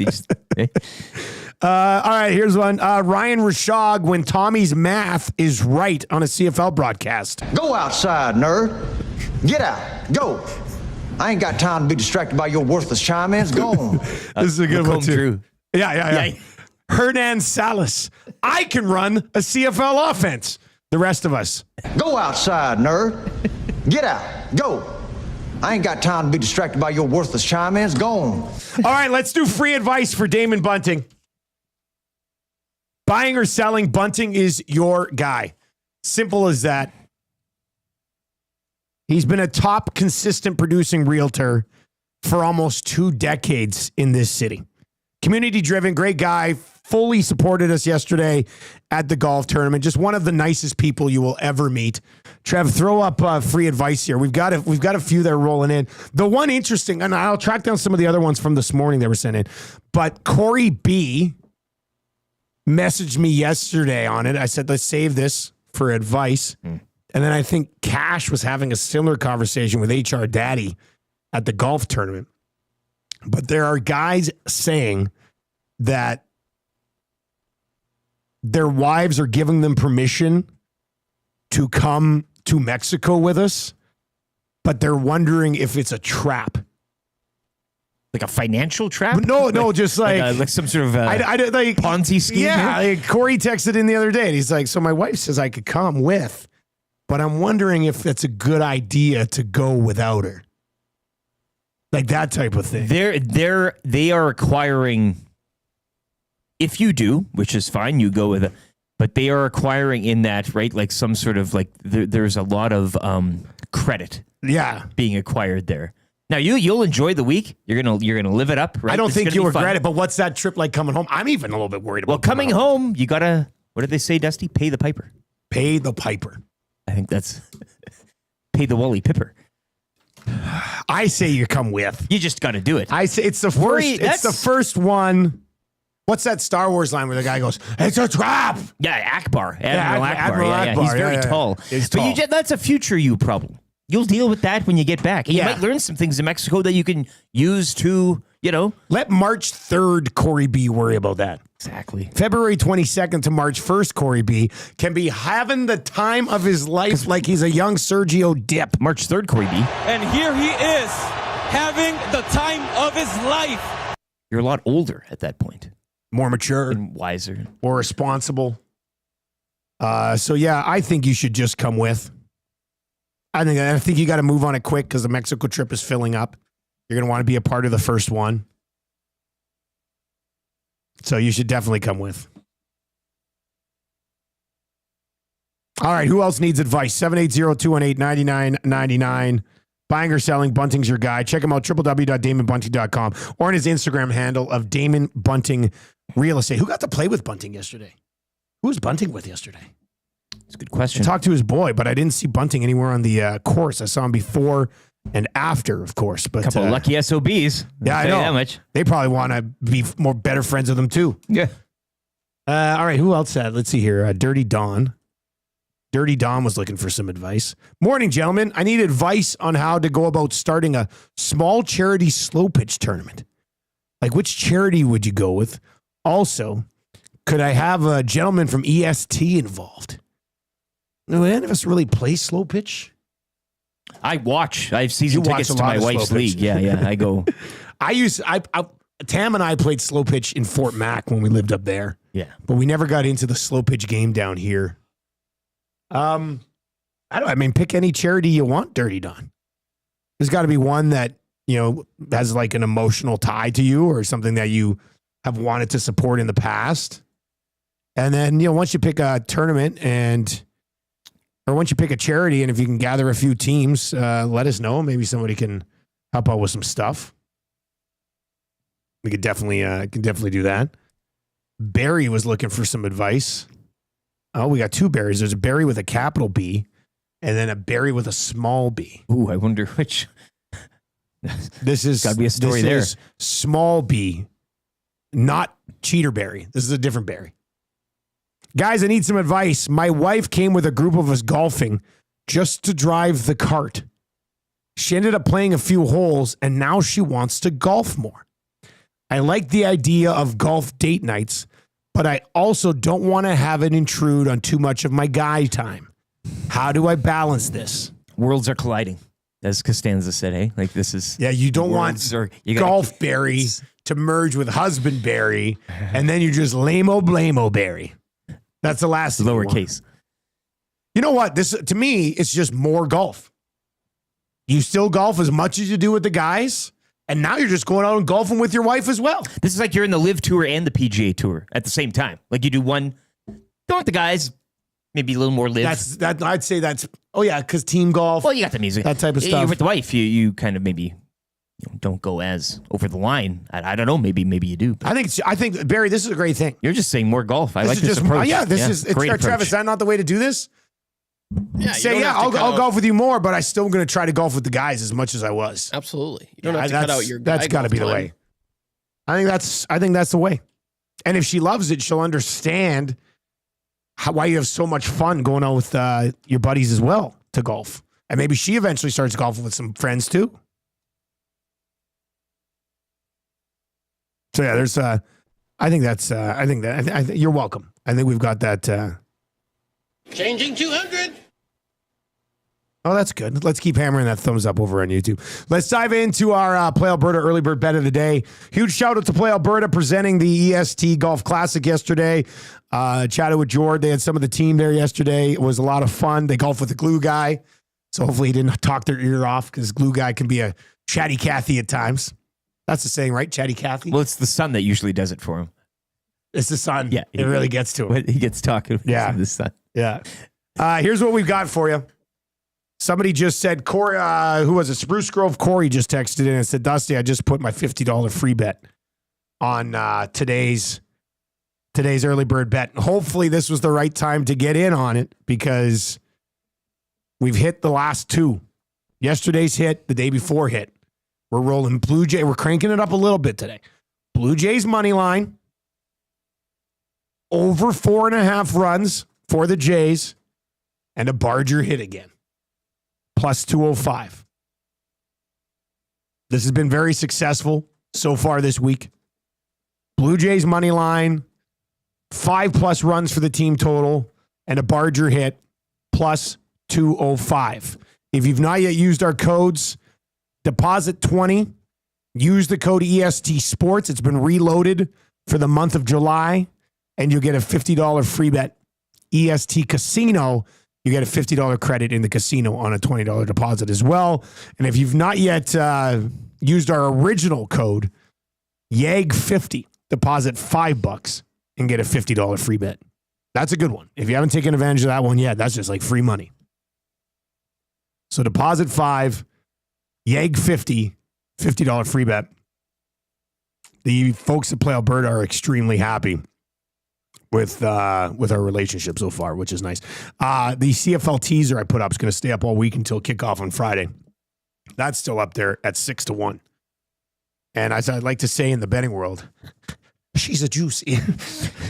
That's a nice one. All right, Craig Button's going to pop by. And then Macramalla is going to join us. And then Shawn White in hour number 3. But let's get to a sports update right now for the fine folks at Park Mazda.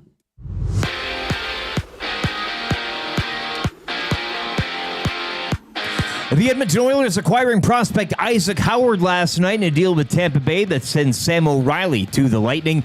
Howard also signed to a 3-year entry-level deal.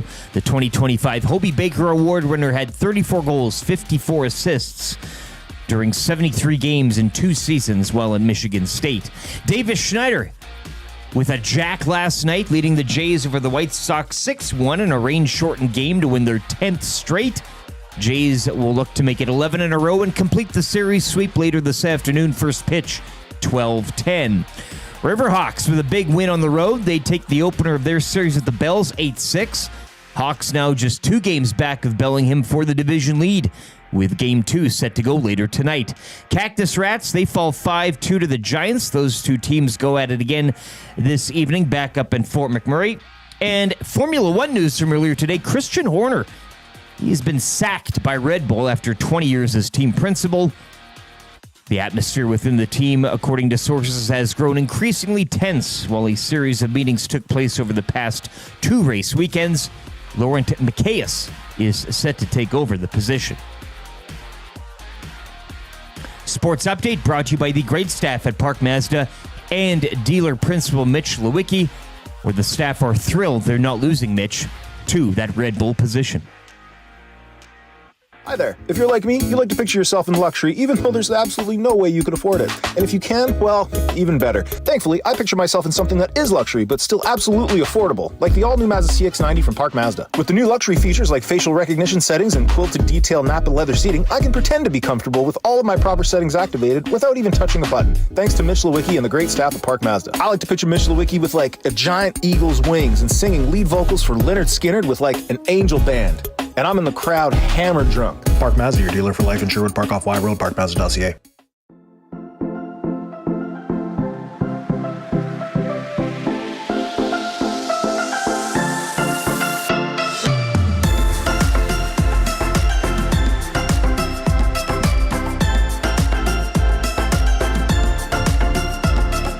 Ketchup drugs. Yeah, I don't know where this came from, but I like it.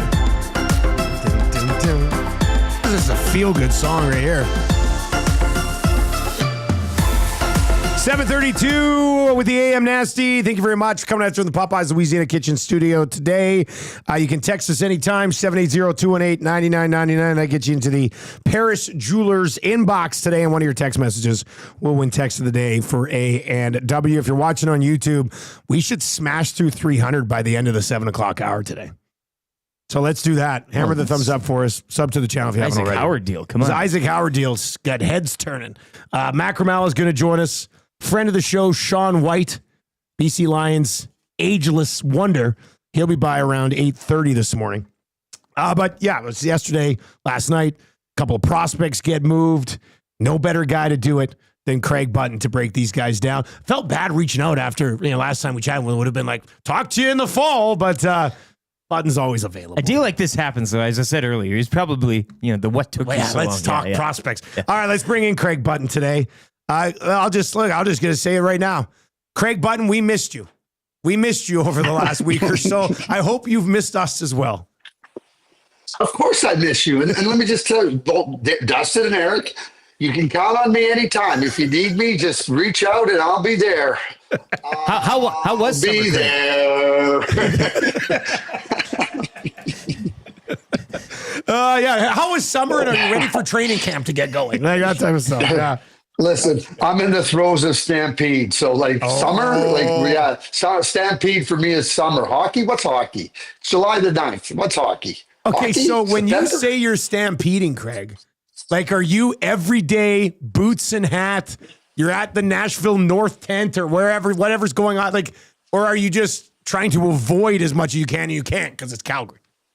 No, there's no avoiding. And it's not every day because you can't do every day, but there's no avoiding. And I love the whole atmosphere. I love everything about it. So I have a lot of fun. I volunteer. We do food experience tours too. Cool. I get a lot of fun hosting groups and bringing them food and drinks and watching them enjoy the Stampede too. So it's a lot of fun. I really enjoy doing it. It sounds like your part-time summer job is being a server at Calgary Stampede, which is incredible. That is Great my tips. listen. Now that I think about it, I'm reliving my teen years. I never got to be a server at Stampede. Now I can do it now. All right, Craig. So there had been some speculation over the last 2-3 weeks that the others were very interested in Isaac Howard. We had Erik Erlendsson on in the 6 o'clock hour to kind of talk about it from the Tampa side of thing. And basically, he wanted to step right into the NHL. And they said, well, from a cap perspective, we prefer you going to the American League. The others trade for him. And they signed him to an entry-level deal. So let's start on the Howard side of this. What type of player are the Oilers getting? And everybody's very eager to just slot him in next to one of McDavid or Draisaitl. Do you think he's ready for that now? And if not, when? Yeah, I think people are right in being eager to slot him in beside 97-29 because Isaac is a really smart offensive player, a really smart offense, and he's a finisher. He can score goals. He went to UMD as a first year player, and it just didn't work out for him there. It just didn't work out the way he thought. Scott Sandlin, the coach, said, "Why don't you move on?" Well, he went over to Michigan State, and Adam Nightingale, who had him at the National Team Development Program, really helped Isaac get back to his game.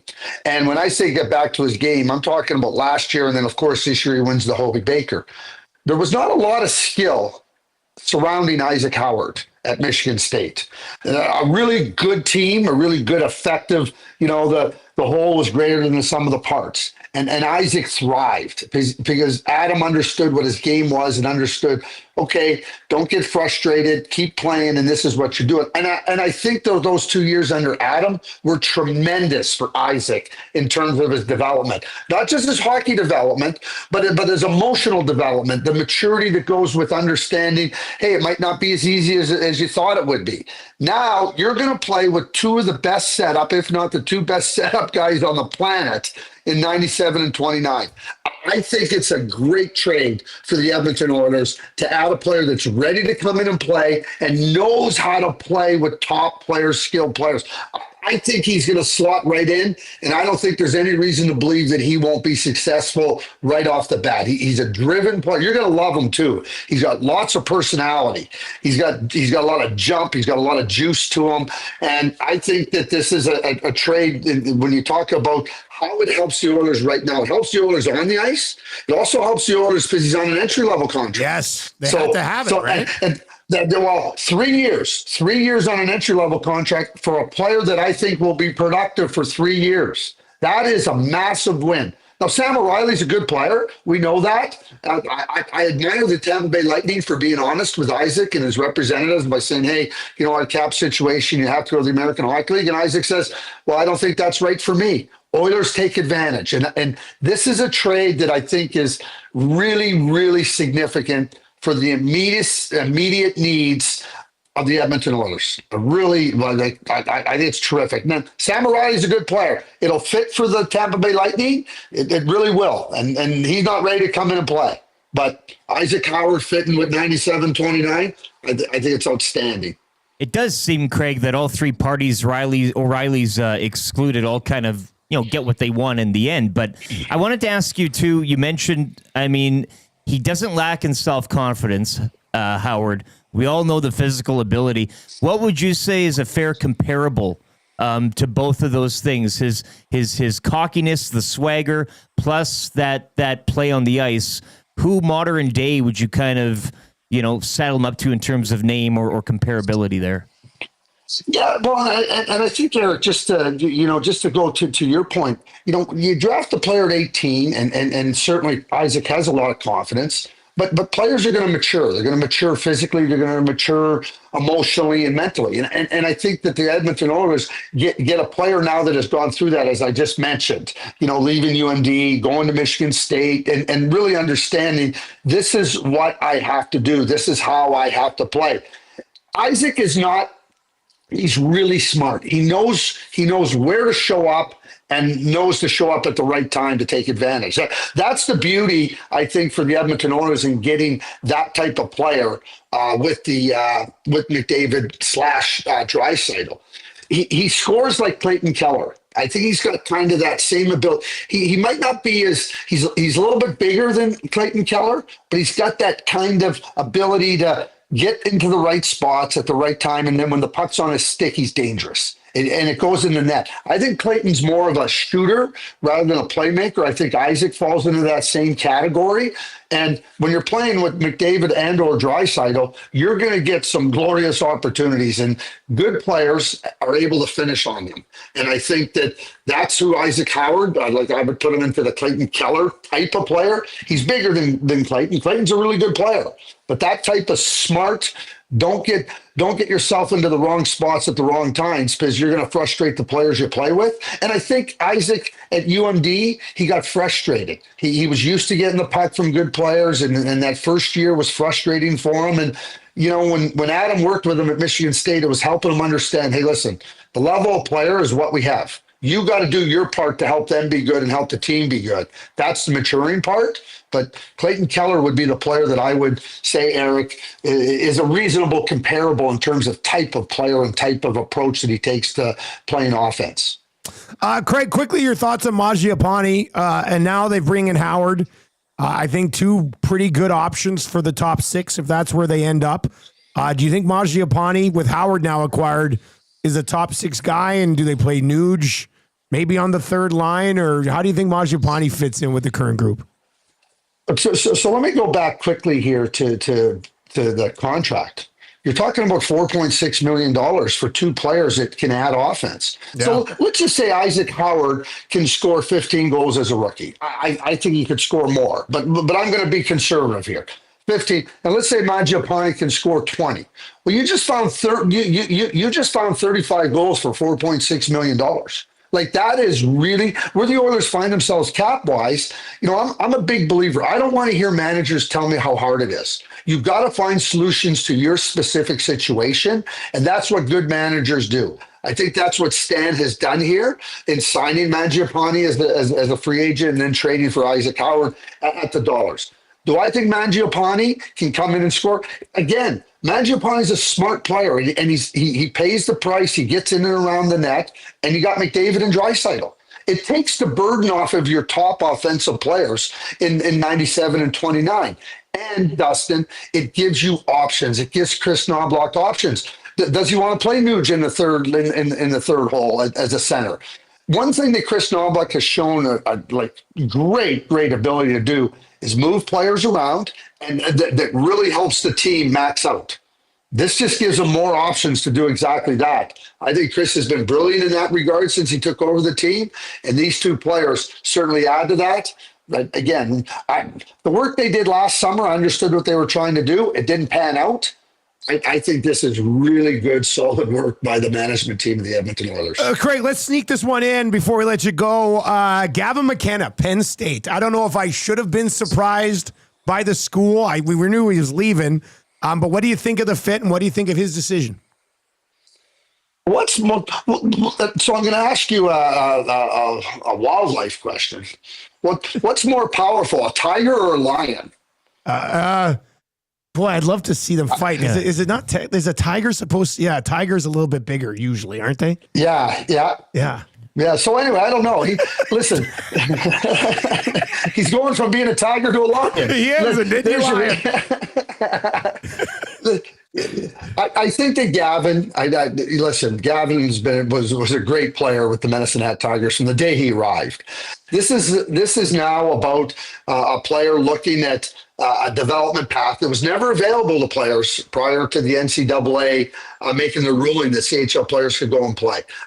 I don't think it wasn't an easy decision for Gavin to do that, but you have to look at where you're at a particular moment in time and what can help you best move forward in your development. He's going to play for Canada's World Junior team. He'll probably play in about 30, 33 games with Penn State. But I think it's with the idea of trying to challenge himself in a different way, because he dominated the Western Hockey League.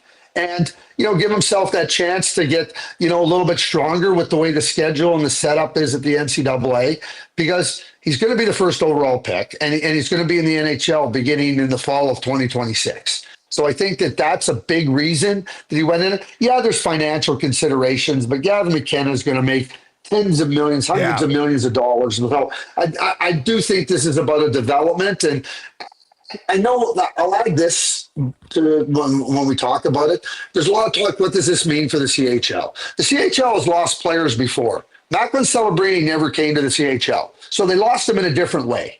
There's not going to be an exodus. Ben Kindle just signed his entry-level contract with the Washington Capitals. There's not going to be a mass exodus of players. This door that's opened is going to give more of an opportunity to the 20-year-olds to go play NCAA hockey. There's going to be some 19-year-olds that are going to do it. This is a unique case with Gavin McKenna. I don't think it's a sign of things to come, because bottom line is, the CHL does a really good job of creating a really top-notch development situation for the players. And when you start at 16 and 17, it's hard to play college hockey. You got to be really good at 18 to go there. There was only 33 18-year-olds that played in the NCAA last year amongst 60 teams. 33 18-year-olds. That's not very many 18-year-olds that are capable of playing college hockey. Obviously, Gavin McKenna will be one of them. And I think that this is something, it's great for the Penn State Nittany Lions to get Gavin McKenna of this stature. Obviously, if you're the Medicine Hat Tigers, and geez, we lose. But Caden Lidstrom is going to Michigan State. Ryder Ritchie's going to Boston University. Might be a good, there's just a change of the guard, so to speak, in Medicine Hat. But Gavin McKenna, I think that this is an opportunity for him to just kind of challenge himself in a different way. But I don't see this as anything that the CHL should be concerned about. Craig, great stuff, man. Great catching up with you, and we'll let you get back to Stampede. Okay, good. You want pictures? I'll send you pictures. Of course we want pictures, Craig. I want to see what shirt you're wearing today. Or what you're serving. Yeah, what you're serving. That's right. See you later, man. We'll talk again soon. Thanks. There you go. That's Craig Budden. Good thoughts on McKenna going to Penn State. Maybe not a sign of things to come for everyone. Got to be a pretty special talent at that age to go play college hockey. And then some interesting insight on. He speaks very highly of Isaac Howard. Yeah, people loving the Keller comparison. I said 15 goals as a rookie, but he thinks he could probably get even more. So we'll see. They all of a sudden have some decent flexibility in the top nine, move some guys around. And I think after that conversation, we should probably play the clip that we've been playing this morning. Yes. Oh, yeah. Where is it here? Go outside, nerd. Get out. Go. I ain't got time to be distracted by your worthless chime-ins. Go on. All right. Jam-packed show continues. Erik Macramalla is going to join us here coming up. I don't think I sent him an invite to the golf tournament yesterday. And he's very rich. He probably could have flown in on a helicopter. Oh, the PJ's always running. Yeah. They always keep it idling. Yeah, that's tough. I got to discuss that awkwardly. But let's get to some intros. He's brought to you by Park Mazda, of course. EST legal analyst and guy who is still trying to figure out how a photographer got a picture of our galaxy. Erik Macramalla. EST legal analyst and guy who brags that one time he peed while standing 12 feet from the urinal without missing a drop.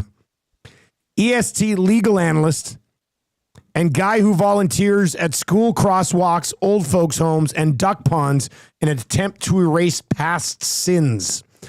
EST legal analyst and guy who got kicked out of Mensa for inventing a new conspiracy theory about how KFC and Popeyes are both secretly working together. You're out of here. Jeez. Yeah, EST legal analyst and guy who finally achieved peak Macramalla earlier this week when he emerged in court from an enormous cotton candy vape cloud. Erik Macramalla. I don't know if he naked. Yeah. I don't know if he vapes. Let's find out. Macramalla, do you vape? Am I a loser? Am I a low energy loser like Jeb Bush? Oh, wow. Every time I see someone today, vape, every time I see someone vape, I think to myself, well, that's kind of like the modern day cigarettes, which also tells the world I'm a loser. The packaging says for cigarettes, this will kill you and leave you disfigured. And people's responses, I'll take 2. By the way, Craig Bouton. Craig Bouton was fantastic. He's tremendous because I'm from Montreal. I call him Bouton of a choice. The law, the Quebec police, the language police. He's still on my screen, which is amazing. He's now on his phone. Yeah, he likes to sit around and watch. He likes to sit around and watch the show after. It's awesome. So that's awesome. So there's shout out to Craig Bouton. Did you notice my name today? What? Did we spell it wrong? No. Do you see the name that I put myself down as? Oh, no, I didn't. We don't see that. Trev sees that, but I don't get to see Nick that. Tarnasky. Oh, yeah. Did you see Tarnasky? I assumed he was at the golf tournament I was not invited to. No, see, that was not our golf tournament. But I was covering the Lethbridge It was in Alberta. When Tarnasky played. Was it in Alberta? I read it quickly, and I thought, according to I beat the hell out of the New somebody. York Post, I thought it was in Alberta. I'm just looking at the article now. Sorry, I'm just so focused. Yeah, Alberta Springs Golf Resort in Alberta, Canada. Alberta Springs. Was that close to where you were? I have no idea. Did you hear him throw the man to the ground? Probably a stone's throw. Where's Alberta Springs? Let's find it. Here's the thing. If ever you're at a golf course and you're hammered and you're the person who says, hey, let's go, you're about to be beaten to the ground. Agreed? I think so. It's down by Red Deer. Alberta Springs. So yeah, that's like an hour south of us. Hour and 20. So you knew I bring up the golf tournament. It's like you can read my mind. It's like we're one. I'm your longest running guest for longest. I know. We've never invited tenured guest for a reason. Never been paid or received anything except for a Christmas card and a T-shirt at now the defunct radio station. But it's funny that we're one. That's why I put down Nick Turner. And then you mentioned it because I was thinking I went online. I saw you had the golf tournament. I was like, whoa. You know what? I'll say this. You have a open invite to any event we do. How's that sound? That's nice. Well, if I had gone to the first annual award show last year, what was it called? The EST what? The Estes. The Estes. Amazing. Yeah. Not at all infringing. I love it. Yeah. Not at all an issue. So if I had been invited, if I had just shown up to the Estes, I would have been greeted with a very muted response, namely not being nominated as one of the best guests ever, which is weird because I'm your best guest. It's not even close. I see you end up being the Susan Lucci of our best guest category where you're nominated for 15 years but never win. Yeah, but I wasn't even nominated. That's the thing. I'm not. Oh, Susan you weren't even nominated last year. I'm Henry. You're gonna Winkler. have to start stepping it up. I'm Henry Winkler. After Happy Days, I didn't work for 25 years. And then people realize I'm charming and kind. I'm not at all like Fonzie. I'm not cool. And then I ended up being on Arrested Development. About the peeing text that came in, I love that. You know what I love to do? 12 feet. You know what I love? Oh, thank you. Anyway, speaking of pee, so what I love to do is I love to go into a big public bathroom. I sound like George Michael. I like to go to a big, this is not CRTC, can't touch me. I like to go into a big public washroom with 50 urinals, right? That are just framing the entire bathroom. And they're all empty except for one. Then I stand beside the one behind him. And waiting for him. That's my favorite urinal. I can't believe you're using it. And then if he takes too long, I just slide in between the legs and just pee. It's really fantastic. So he's like, what are you doing? I'm like, I have to go. You're taking so long. He's like, but there are many other urinals. This is my favorite one. But no, have you ever tried that? Just go to an airport and stand behind someone when there are other empty urinals. It'll be the best day of your life. I think you would agree. I will be at an airport tomorrow, so maybe I'll try that. I can't stop focusing on Craig Bouton at the bottom His of my button's screen. still there? Yeah, and I can actually maximize Craig Bouton. He's so smiling. he comes up bigger. Bouton. Yeah, that's funny. Actually. He's scrolling. He's hey, Craig Bouton. he's waiting. He's looking at something on his phone. Yeah. He's trying to find out how to cancel me. He just asked Google, how do I cancel Macramalla? And then Google came back and said it's pronounced Macramalla. Hey, I gotta know, how many Blue Jays do you have on your fantasy team this year? Zero.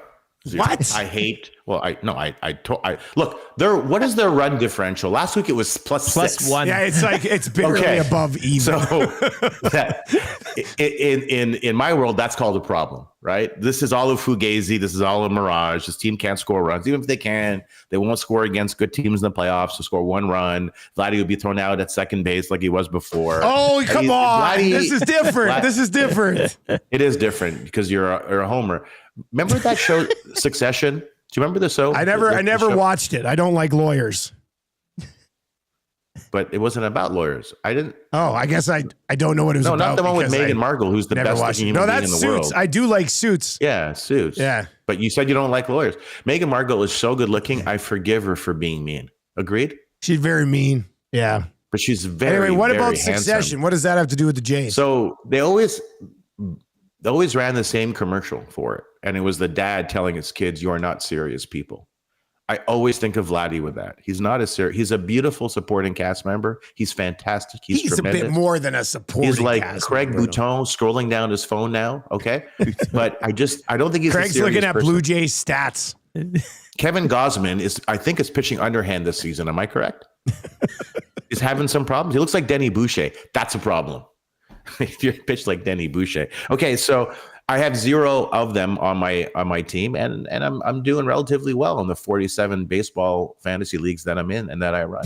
By the way, we never established myself. Remember, we talked about having me as a national arbiter of fantasy league disputes. Yeah, I remember that. You were going to be like the commissioner. Yes, yeah. Canadian commissioner of fantasy baseball and football, maybe hockey too. So can we do that? You guys are super powerful. Of course we can. Of course we can. Can I bring Nick Tarnowski as my deputy commissioner to beat up people if they say, hey, let's go?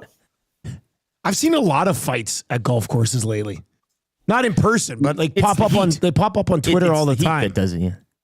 Yeah, I don't know why you'd be so angry. Is now Googling Nick Tarnowski. He's Googling, he would know who Nick Tarnowski is for sure. But, of course, yeah. He was a bit of a fighter too, right? I don't know if you want to take Nick on. Agreed at a golf course? It's got to be bad. He was 14 times the size of the other guy. Well, and the other guy charged at him first, so Tarnowski just kept coming back for seconds. Eh? Then he came back. But how embarrassing is it when you're getting fed punches and the guy, when he's hitting you, is going bang, bang, bang? No, that's got to hurt even more. Like, that's tough. It's not. You know what's. First of all, this guy woke up this morning feeling just humiliated and ashamed of who and what he has become. Yeah. The most shameful part of that, for the most embarrassing part, is when Nick threw him. He was airborne for 2.7 seconds before he hit the ground. That was my favorite part. Yeah. I watched that over and over and over again because that, to me, that's your Jeb Bush moment of the week, your low energy loser moment of the week. Can we do that? Can we have a Jeb Bush moment? Like, remember you had the Bud. What was it? The Budweiser turning point of the game? What was it? Was that what it was? Can we have the Jeb Bush turning point moment? So cotton candy, that was one of the other. Yeah, it's funny because it is. I'll say this to all the young lawyers out there. I will admit one thing: it is difficult to object when your mouth is filled with cotton candy. So my suggestion is don't bring it in court because cotton candy is so delicious that you lose your way. I hate cotton candy. Well, why don't you go to hell, Nick? I think. Let's go, Nick. Let's go. Throw me into a tree, Nick. Yeah. The texture of cotton candy creeps me out. The flossiness. Yeah, of it, the texture of it. It's weird. It looks like you're eating Really? insulation. I don't get it. Oh, that's good. It does look like insulation. Yeah, but it's just like, it doesn't taste as good as insulation. I find insulation is more but it filling. does keep your home warm. Cotton candy does too. Yeah, it does. Because with happiness. Yeah, your walls everyone smell delicious. is hot, just pure sugar. So thanks for the invite to the golf tournament. I had a lot of fun. All right, I wasn't invited, but it's okay. Next year you're invited. I mean, if Button's still there watching, we should invite Craig too. He just has to drive up the highway. Yeah, he lives close. So. Did you guys see what the Hurricanes did with their MLB expansion bid with that baseball cap? They made a Montreal Canadiens hat. Yeah, and I made a joke on Twitter. I don't know if people still on it. I'm like, I don't follow you anymore. The Sebastian Aho offer sheet was tendered in 2019. Yeah, it's a long time to hold a grudge. But that's literally what trademark infringement is. And the Canadiens. Okay, so that is like, could the Habs go after them for that hat? 100%. Maybe not trademark infringement because I don't think they have trademark registrations for the CH in the US, but they do have what are referred to as common law trademark rights that's enforceable trademark rights that arise by using a mark in the marketplace. So they're obviously doing business in the US. There are lots of sales of Canadians paraphernalia. So they 100% have enforceable rights, 100% can restrain the Hurricanes from doing that, and 100% should. And when they go to court, and you have it's called a prayer for relief. I don't like the word prayer because that's an actual very John legal Bon term? Jovi. Yeah, it's like John Bon Jovi, prayer for relief. You should ask for monetary damages, but also ask for Sebastian Aho. What do you think? That would solve a lot You of guys Montreal can Canadiens keep problems. the hat, but we want Aho now. Do you guys have a second line centerman that we could maybe ask for? Who here in Edmonton? No, that would be in the claims. No, we only Sorry. have first line centers here. Eric's beard's getting thick. It's getting lush. It's getting good. He looks like Michael Bolton with a beard. I like it. I'm glad you brought up that Hurricanes hat thing because I wanted to talk about it, but I totally forgot. No, you and I are in the same way. What's the book in the middle? I don't know what they're doing. Like, why would why would the Hurricanes say, let's do this? It clearly looks like a Habs logo. 70% of people are stupid, and that number is low. So I think they're trying to be cheeky and have fun, but they're stupid. That's the problem. You can have fun, but it can't be actionable fun. I think we would agree. Can't be, right? Peeing behind, waiting to use a urinal when there are 25 available urinals, that's actionable fun. It's stupid. That's why I do it. What's the book in the middle? Oh, it's well, you're gonna hate it. It's a book about the Blue Jays. And how we they're had Keegan losers? Matheson. No, I know it's called The Franchise. Chapter it's 1, Jeb Bush and the Blue Jays. Curated history of the Blue Jays. We just had Keegan Matheson on. He wrote it. So I've had Keegan on my show. He's very nice. Yeah, he's a great guy. Yeah, he told me he was writing this book when I had him on. I told him I wasn't going to buy it because I don't like the Blue Jays. That's what I told him. Okay, we gotta go. We love you. We've been on this entire time? Yeah, we have been. We'll chat with you next week. At least. I don't get paid. You're doing really well. I'm happy for you. Could you send me some cotton candy? Could you do that? You know what? Candy? Next year at the tourney, you can come and we'll have cotton candy for you. How about the award show? I'd like to go to the award show. Now you have to be nominated to get to that.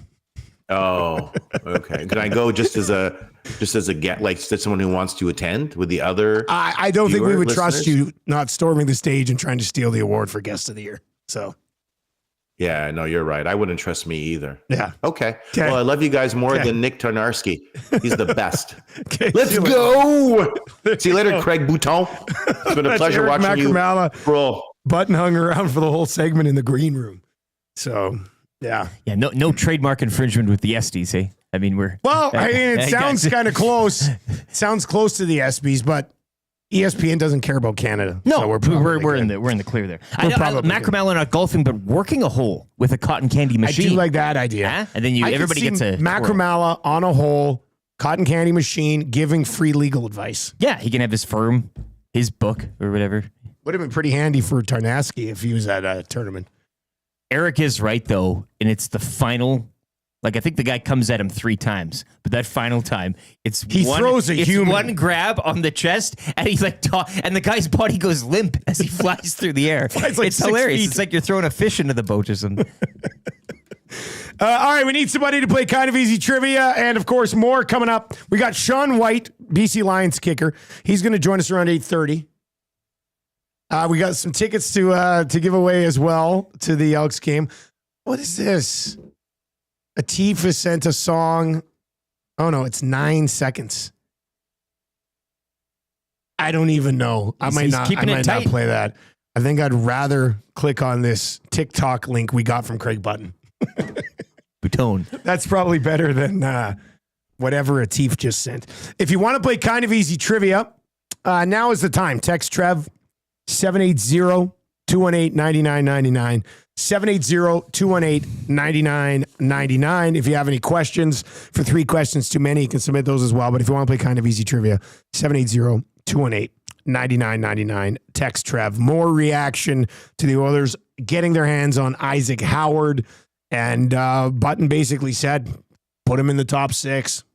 Let him play with Connor or Leon. It's Clayton Keller. You got to be pretty fired up if you're this Isaac Howard kid right now.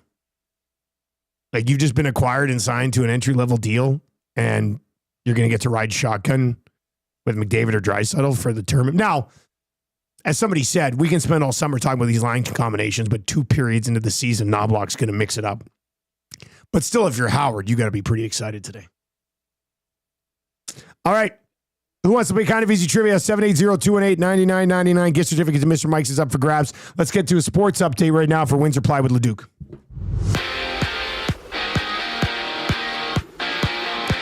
The Oklahoma City Thunder and star NBA champion Chet Holmgren have agreed to a fully guaranteed 5-year max rookie deal extension that could reach $250 million. That's according to multiple sources this morning. Oilers last night acquiring prospect Isaac Howard in a deal with Tampa, sending Sam O'Reilly to the Lightning. Howard signed to a 3-year entry-level deal as well. The 2025 Hobey Baker Award winner, 34 goals, 54 assists in 73 games while spending 2 seasons with the Michigan State Spartans. Davis Schneider with the home run last night as the Jays win for the 10th straight time, 6-1 of the White Sox in a rain-shortened game. Jays look for 11 straight later this afternoon and the series sweep down in Chicago. First pitch 12-10. Riverhawks on the road defeating the Bells 8-6. Hawks now 2 games back of Bellingham for the division lead. Game 2 goes later tonight. Cactus Rats, meanwhile, they drop a 5-2 decision to the Fort McMurray Giants. Those 2 teams will go at it again back up in Fort McMurray tonight. Christian Horner sacked by Red Bull after 20 years as team principal. Sources said the atmosphere within the team has grown increasingly tense over the past 2 race weekends. Laurent Macias is set to take over the position. Sports Update is brought to you by Windsor Plywood Leduc. Locally owned and operated, serving Leduc and the surrounding area since 1993. Doors, flooring, baseboards, and of course, plywood. Go see the knowledgeable staff at Windsor Plywood Leduc.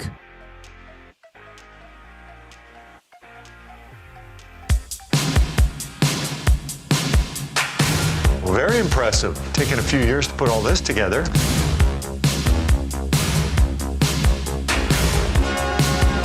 It's not a one-year quest because it's so hard to get your hands on.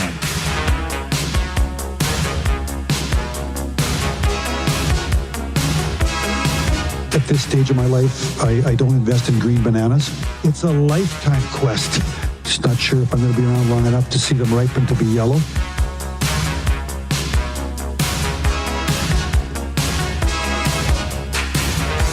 You can't party enough when you win that thing.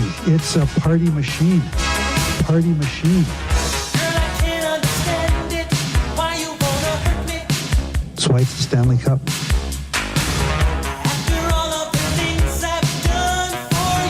It's hard. It's hard.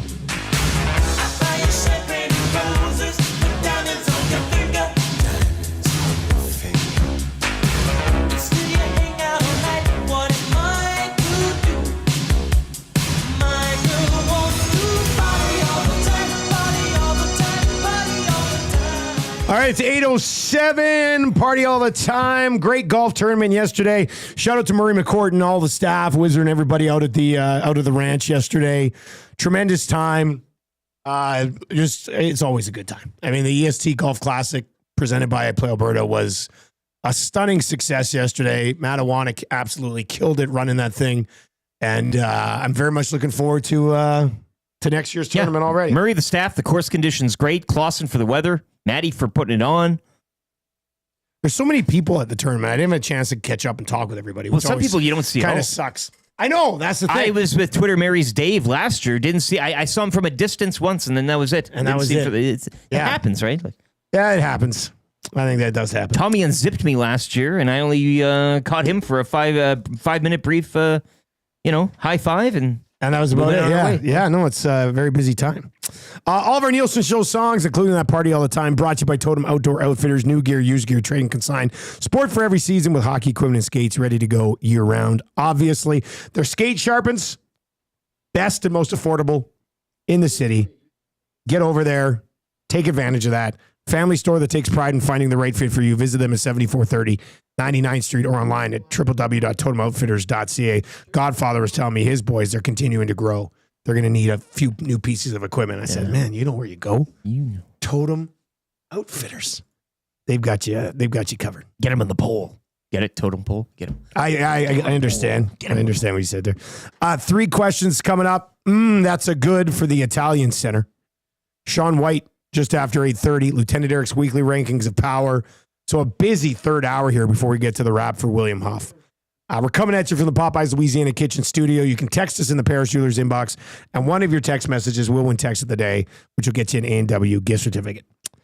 We are going to play a little kind of easy trivia to get rolling. Really missed this yesterday on the show. It was a tough one yesterday, but... Oh, yeah.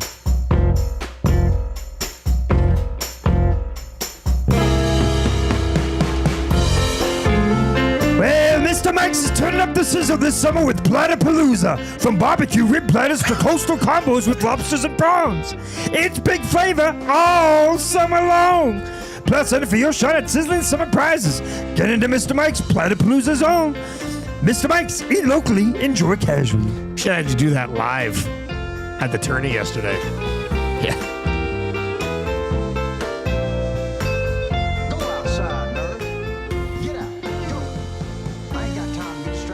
That's weird. It's so quiet. He has that southern drawl, kind of fits well with the music. Yeah, he does, doesn't he? That would definitely work.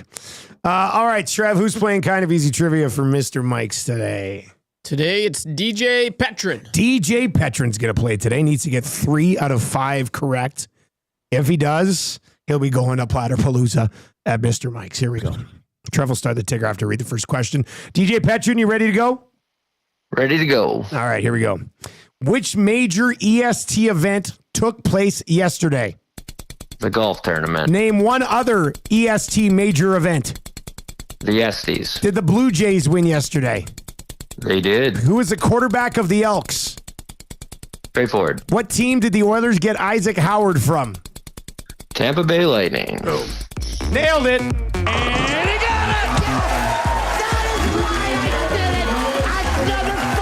Are you kidding me? That's right. Who do you think you are? I am. Get it right. You can't have a newcomer come in and steal the show. That's a paddling. Oh, we've been strong. We're just playing by the rules. Ooh, you better believe that's a paddling. And I was in Miami with my new beach house. Well, it was a couple minutes from the beach. That's a paddling. The first year we took it to the limit. You cannot come to my house. No, not today. You cannot come to my house. No, not today. Club B Loop remix provided by DJ Petrin. Somebody said in the chat, huge EST guy, huge sports guy. Is that the Tarnasky thing? You watching the video? Somebody sent me the director's cut from really? From Instagram. Yeah. Oh, like another? Yeah. It's like the longer, Oh, really? How it kind of gets started. They introduce themselves and yeah. Oh, really? Well, no. Okay. Well, I'll have to take a look at it later. In the end, I really don't care about it that much. No, again, the best part is when he gets tossed like a fish, though, as Macramalla said. I'm pretty sure he'll be on Spit and Chicklets by later this week. Hey, yeah, for sure. I mean, Yeah. They'll do definitely. a charity boxing match or something. All right, Shawn White's coming up. 3 questions. We're going to get into that right now. Do you have a liner for the segment? I do. 3 questions too many, brought to you by the great staff at Park Mazda and dealer principal Mitch Lewicki, where he's waking up this morning in a Red Deer hotel with a headache and a lot of grass stains. Park Mazda, your dealer for life. He was the guy It's not. who got his butt kicked. No. It wasn't Mitch. Mitch is far more handsome than that fellow. We need Mitch at our tourney, man. Hey? Yeah. Text Mitch. I've golfed with Mitch in the past. no, he should it's- definitely be at the tourney. Absolutely. Handsome man like Should be him. a fixture. Gazzola would be so intimidated. Well, throw they'd him be off his battling game. for most First you're handsome throwing man. Murray off his game, and then you're... I know. 5 away from changing 300. So hammer the thumbs up for us. Sub to the channel if you haven't already. Thank you for being here today. And if you're listening on TuneIn or iHeart or EdmontonSportsTalk.com, all we do is we ask that you tell your friends about EST and how easy it is to take part in things. All right. Do you have a Twitter account? I do. It's at Lieutenant_Erik. You can follow. And the hashtag, if you did miss out yesterday, hashtag EST Golf Classic. I know a lot of us were populating that with a few choice snaps, pictures, and videos. If it were. Chelsea also chimes in from Expedia. She had the hole with the The ringed the flamingo. Flamingo and the unicorn. Flamingo floaty. I do have Normology with a hell of a shot. It was actually the first tarps off of the afternoon for Norm on that hole at Lieutenant_Erik and the hashtag EST Golf Classic. So, again, just a great afternoon with those guys. All right, here we go. Question number 1. If you guys could add one thing to next year's EST Golf Classic, who would it be? Or what would it be? Who or what? Who or what would it be? Well, Mitch Lewicki, Erik Macramalla, I think those are two. We've identified those. And Craig Button, obviously, his proximity. I mean, he could drive up. He could be home. He could be tucked in bed, later that evening. I mean, as far as what could we add, I think it's a great tournament. I don't think there's many things you would need to add. Lots of food yesterday. My belly was full from a few different hot dogs, tacos. The Brewhouse was there. River Cree had some great tacos. Yeah, those tacos were really good. There was even stuff in there I usually would eat. Yeah, but I ate it and it was good at that time of day. So I had a taco with tacos. Brewhouse had a poutine. BP's had the pizza, obviously. Yeah. William Huff were dishing out hot dogs. Yes. That was a nice little. It was just we talked about it after. Plain Jane. Just a classic hot dog. Little mustard, regular bun, regular size ween, and just ketchup mustard. It would hit the spot. Of course, the breakfast sandwich to get you breakfast started. Breakfast sandwich is good. Outside that tomato thing, I'm not sure. What was the other one? There was tacos, dogs, pizza, poutine. I feel like I ate some. Oh, and then we had some chips in our welcome bag. And a sick EST golf speaker. Mm-hmm. That's not like clunky either. It's sort of like a nice, tight Bluetooth speaker, which is good as well. And at the no, but my answer to this question is easy. It's Hustler. Oh yeah, can you imagine Huss at our golf tournament? Coincides though with his annual fishing expedition. I know that's going to be tough. It's tough. He's out catching some type of fish right now. We'd take Remus. I'd rather have Huss. Well, I know, but I like Remus. I love Remus. But I'd rather have Huss. All right, question number 2. Third question is a Isaac Howard question. Question number 2, Nasty Bash or Estes? Which of the next 2 major events are you most excited for? What do you got, Trev? Oh, I wasn't at last year's Estes or Nasty Bash. So you're excited for the Nasty Bash? Yeah. Well, I was for like 10 minutes, but I didn't get a party. Yeah, you had to leave. And there was a song written about it. I feel like if I was there last year, I probably could have been on that song. Yeah, you might have been on that song. I like to get a little wild and have a good time. So yeah, it's a nice Friday night. I don't know if Maddie started putting together the list for this or what. You'll probably have some more details on it right away here. That's next on the to-do list. But that's next on the to-do list. I think I might be well, I don't know. I'm kind of excited for the Estes again. Because last year there's a few things at the Estes I was very surprised about. Yeah. Yeah, what will be the surprises this year? I don't know. That's why I know what's going to happen at the Nasty Bash. Yeah. Like we know there's going to be a final table at the Nasty Bash. We know I'm going to baptize somebody in 6 o'clock lager at the Nasty Bash. Tommy will be on the prowl at the Nasty Bash. Yeah. Fergie will have his sea can full of Eastern European women for Tommy to choose from. And then, but the Estes, I don't know. I think I'm more excited for the Estes. Surprised by that answer? Yeah, well, but they're both awesome. They are. Yeah. That's how good the Estes were, because the Nasty Bash is a great time. I think I might be a little bit more excited for the Estes again. But either way, it should be a fun time. I'm going to wear something different this year.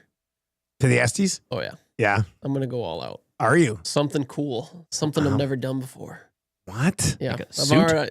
Well. You're going to shower instead of a bath? No, yeah, there's going to be that. A different kind of suit. Tuxedo. Well, no, like a suit, but I haven't different had color color suit. Yeah. Yes. Birthday suit. No. Oh, maybe. That's a Nasty Bash. Question number 3. Do you guys think that Howard could win the Calder Trophy? Yes. You brought it up first thing this morning. I was waiting. I thought Craig was going to mention. Yeah, we could have asked Button that. I think he could be a finalist for sure. We're sitting here and part of me wants to say it seems crazy homerish of us the morning after they acquired this guy to be like, yes, he could win the Calder. However, I guess Savoy could be another rookie riding shotgun with McDavid and Draisaitl. But if you look at other players around the league, how many are going to be in as good of spot as Howard is with McDavid or Draisaitl if he gets to play there most of the season? And it's not like there's a Bedard or a McKenna. Nothing against Schaefer, who I think is good. But I don't know. I think there's a pretty good chance that he could take a legit run at it if he clicks early with one of those two guys. For sure. He's a little bit older too. You got to keep that in mind. He's a little bit more mature. He's got a little bit more experience, you could say. And I mean, I know Panarin was the exception, and he was quite a bit older when he came in. I think he was 25, 26. But what did that do for Panarin getting slotted in with Patty Kane? Jeff Skinner, when he won the call there all those years ago, he was on the top line with Eric Stahl, right? So it goes a long way when you're a little bit older and you're coming up playing with either Connor McDavid or Leon Draisaitl. That's going to be insane. And I mean, you've got Schaefer. There's Zane Perrick for Calgary Flames, who I'd look out for. He's probably going to be a finalist. Oh, yeah. He's sick. You like him, eh? Yeah, he's awesome. So I don't know. I don't think this year's finalists will be as competitive as last year's. So maybe that's as well why I'd slot him in there. But you're playing with Connor early on. Mr. Magic over on the chat asks, when will Sam O'Reilly play in the NHL? And, it's a talking point for this trade because I think both teams, from a timeline perspective, got what they wanted.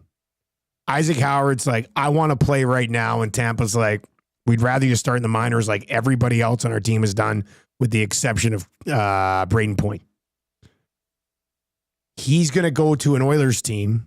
Actually, let's dive into this. That's good, because I wanted to go there for the Italian Center. I was going to talk about this anyway during that's good. So let's just get there right now. The Italian Center, that's good. The ultimate summer road trip treat, a panino, and as you like to say, Eric, a cream horn. But don't sleep on the cream horn. But the paninos for the summer, you're heading out on the road or whatever. I mean, if you're not having any time off in the summer and you're working, you want to swing by, grab a panino, have half of it for lunch. If you're a hungry boy or girl, have the full thing for lunch.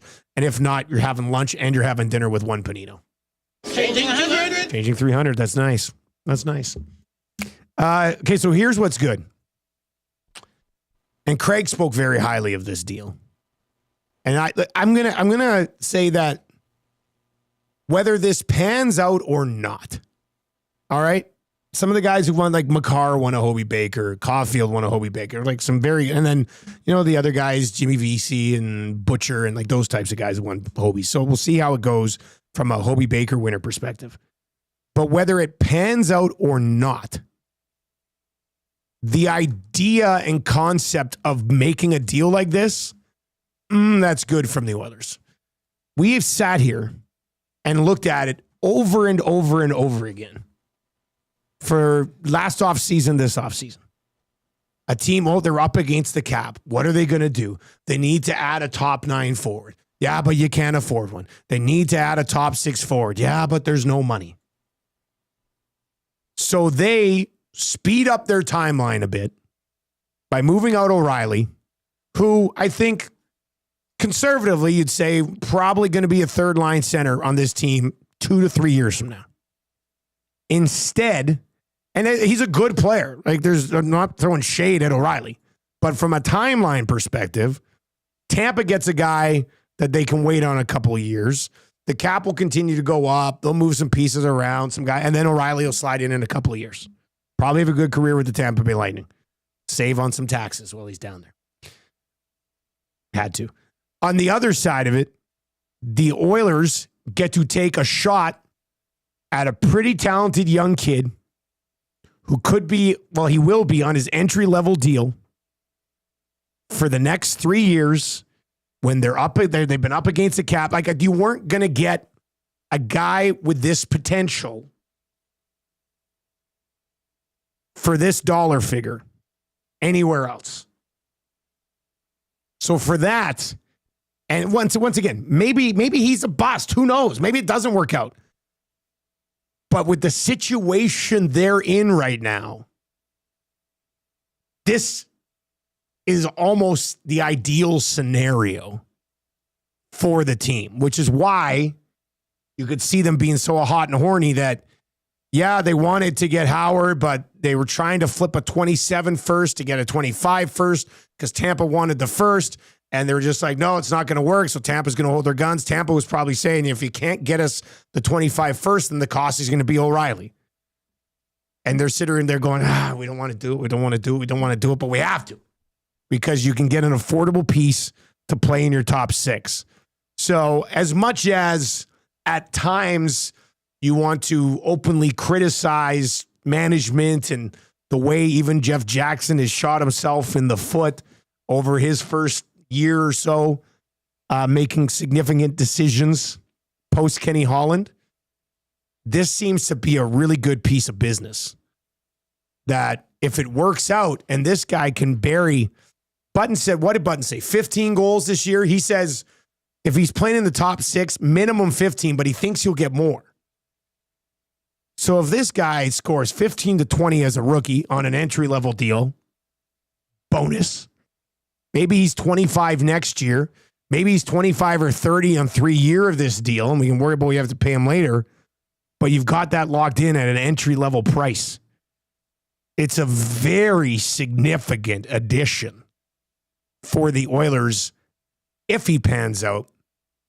And if he doesn't, I still think it was totally worth it to give it a go with the situation that they're in right now. Does that seem fair? That's spot on. That's well said. Very well said. It's just when you have no flexibility to bring in a guy that could be a top 6 forward for the next 3 years and then beyond and get him at that low number because it's an entry-level deal. Yeah. It's kind of like you had to have it. That's good. Right? Yeah, no, this puts a smile on my face. And I was good. Pumped. I was hyped for this. And then when Craig Button mentioned the ELC, I was like, oh, that's right. Like that's going to be so helpful for the Oilers moving forward. And yeah, I can't wait. I was saying I want to fast forward to next year, but now he's going to be the forward, the player I am most excited to watch this year. And it's not even close. Paul in Calgary texts in. We got Shawn White coming up. We'll have him in, 3, 4, 5 minutes. Paul in Calgary texts in and says, guys, the whole playing with Connor and Leon will hugely boost your numbers thing has rarely proven to come true. Just ask Skinner, Arvidsson, Puljujarvi, shout out my boy JP, Kane, Connor Brown, and pretty much everyone else except for Hyman and Pat Maroon. It's hard to play with those guys. Few have been able to succeed. Let's not put extra pressure on this Howard kid. But I think this Howard kid wants the pressure. He seems like a bit of a cocky, he embraces it, sort man. of like, oh yeah, I'll be able to do this. Referred to himself as one of the greatest draft picks ever when Tampa got him at 31. I like it. I think it's sweet. So we'll see. I wonder if you know what? I'm kind of enjoying, because we were laying out the top 9 earlier. What they say? Did they ask Henrique about waiving his no move? And did he say no as well? I was going to say, because if he didn't, you could move him out now and maybe spend that money somewhere else. Not saying a goaltender upgrade, but just saying. But instead, you'll probably have a good veteran guy, your third line. So there are 4,368 possible combinations of 15 players that can fit into 12 spots. You looked it up. Well, AI did it. Okay, well, yeah, I mean, whatever. It's the same thing. I keyed AI. in the question, yeah. Okay, so how many combinations? 4,368. Now, this isn't taking into account that some guys can play center and some guys, you know what I'm saying, that type of thing. 4,360 different combinations in groups of 12 of 15 guys. Into 12 different spots, yeah. 15 players into 12 different spots. You know what? I thought it would have been a higher number. That's like 3,000 more than I thought. I thought it would be like 1,000. Oh, no, definitely not. No.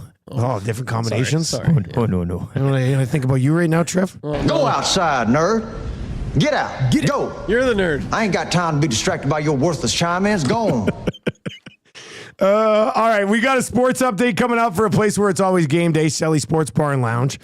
And then a kicker that just keeps on kicking. And his thoughts on the Isaac Howard deal, bro. Actually, I want his thoughts on the Canucks offseason, really. It's the main reason we're going to have Shawn White on. I know the Lions are going to be in town playing the Elks this week. And I know we had a walk-off winner last week, which I wish I would have been calling. But yeah, Shawn White's going to join us coming up next. Lieutenant Eric's weekly rankings of power still to come. The wrap for William Huff. Let's get to a sports update right now with LT. NBA news this morning as the OKC Thunder and star NBA champion Chet Holmgren have agreed to a fully guaranteed 5-year max rookie contract extension that could reach $250 million. This according to sources this morning. Last night, the Oilers acquiring prospect Isaac Howard in a deal with Tampa, sending Sam O'Reilly to the Lightning. Howard signed to a 3-year entry-level deal as well. The Jays look to complete the series sweep of the White Sox this afternoon. They're also going after their 11th straight victory. First pitch 12-10 as Toronto take it over Chicago 6-1 last night in a rain-shortened game. Riverhawks on the road defeating the Bells 8-6 to take the opener of that 3-game set. Hawks now just 2 games back of Bellingham for the division lead with Game 2 later tonight.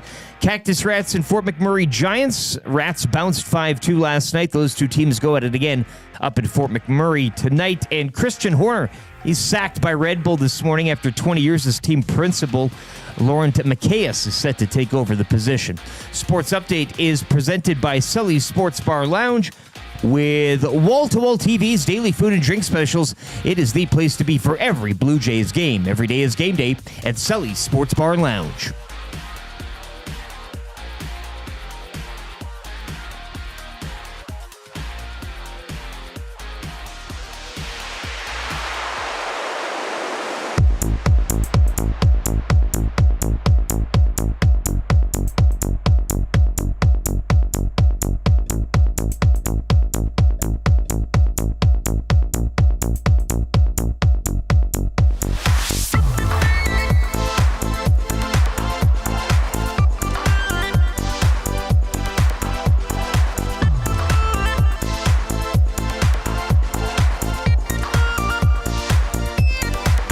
All right, it's 8:31 on the Nielson Show. Nielson Show up until 9 o'clock today right here in Edmonton Sports Talk.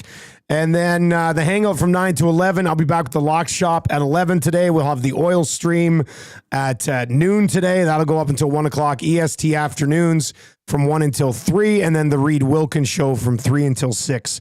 Right here live on YouTube all day, on TuneIn, on iHeart, and at EdmontonSportsTalk.com. Lieutenant Eric's weekly rankings of power still to come. The wrap for William Huff still to come, and we're coming at you from the Popeyes Louisiana Kitchen studio this morning. All right, this guy's rolling into town this week. This is great to catch up with Shawn White. Let's bring in Shawn White, kicker of the BC Lions. Whitey, how you doing, buddy? I'm good. What's up there, Duster? It's been a while. It has been a while. You know, I saw you were coming to town. I was like, you know what? This is a good chance to get Whitey on the show, catch up, see how things are going. And you're still just knocking off game winners, eh? Unbelievable. Yeah, I just close my eyes and hope for the best. It usually works out. So yeah, no, it was just a great night that night. It was literally like a movie, man. It was crazy. What a great night. How many punches you throw in the scrap? Were you fully involved right in the melee? Or? Man, I don't know. I blacked out, like I said. I just wanted to celebrate with everybody. There's so many guys, so I just started hitting helmets. It's just awkward being tossed up in the air and by myself. I like to be like kind of lower to the ground with everybody. So I'm trying to involve everybody, you know. Yeah, carried around by your teammates. You got to love it. We've known you for a long time. You're still going. Like, are you like 7 years ago, would you think that you were still one of the best kickers in the league and like still working? No, I really thought I'd be a firefighter by now, like, even after COVID and all that happened. And I got hired with my local White Rock Fire Department and all that. So, you know, I was going to do 1 or 2 more years and then maybe wrap it up. But I'm in such a great spot right now, being at home, being on a great team. And yeah, I've been kicking probably just because I'm in a dome. I don't have to worry about wind anymore. So that's nice. But so I'll prolong my career. So no, it's been great. I'm in a great spot right now. I got a kid here and everything now. So just everything's going in the right direction for me. Is she going to be a kicker too? Have you realized that at an early age? No. She's not going anywhere near the football players ever. Okay. No. That's a responsible father right there. How do you like being a dad, Whitey? I love it. She's phenomenal. I didn't think I would be able to do this, but the kid is actually phenomenal. She's so cool. She's always happy. And she's actually happy to see me. So it's nice to have a woman smile at me when I enter a room now. It is great. Like my kids are 8 and 10, and I think this might be a rare exception, but when I come home, they both still run to me at the door, which is awesome. So you got a few years left of that. Yeah. Yeah. It's pretty good. Hey, you mentioned it was like a movie hitting that walk-off winner in Montreal where you were there for a long time in your career as well. But I thought your guys' BC Lions social media team does a great job. And I think those guys were kind of the leaders and a new good push that the CFL has on social media. And they did a great job capturing you after that victory. I think that stuff's huge for the league, isn't it? Yes, it's massive. And I actually messaged Nick Kowalski last night and I said, boys, you guys do amazing work. And like, not just for like the media, but I get to hang on to these moments for the rest of my life now and get to watch these videos. I still go back to the one they made that I had a walk off in Hamilton. I watched that video, but that video gives me chills every time I watch it and it pumps me up. And I get to hang on to that for the rest of my life. And it's pretty awesome stuff to have. And they do great work. And it was fun because Liam was one of the camera guys and he's following me right from the moment I made the kick all the way to the locker room and saw that whole thing that happens and all the people that I see on my way back to the locker room. It was a really cool video. They do unbelievable work and they're good dudes too. I hang out with those guys too.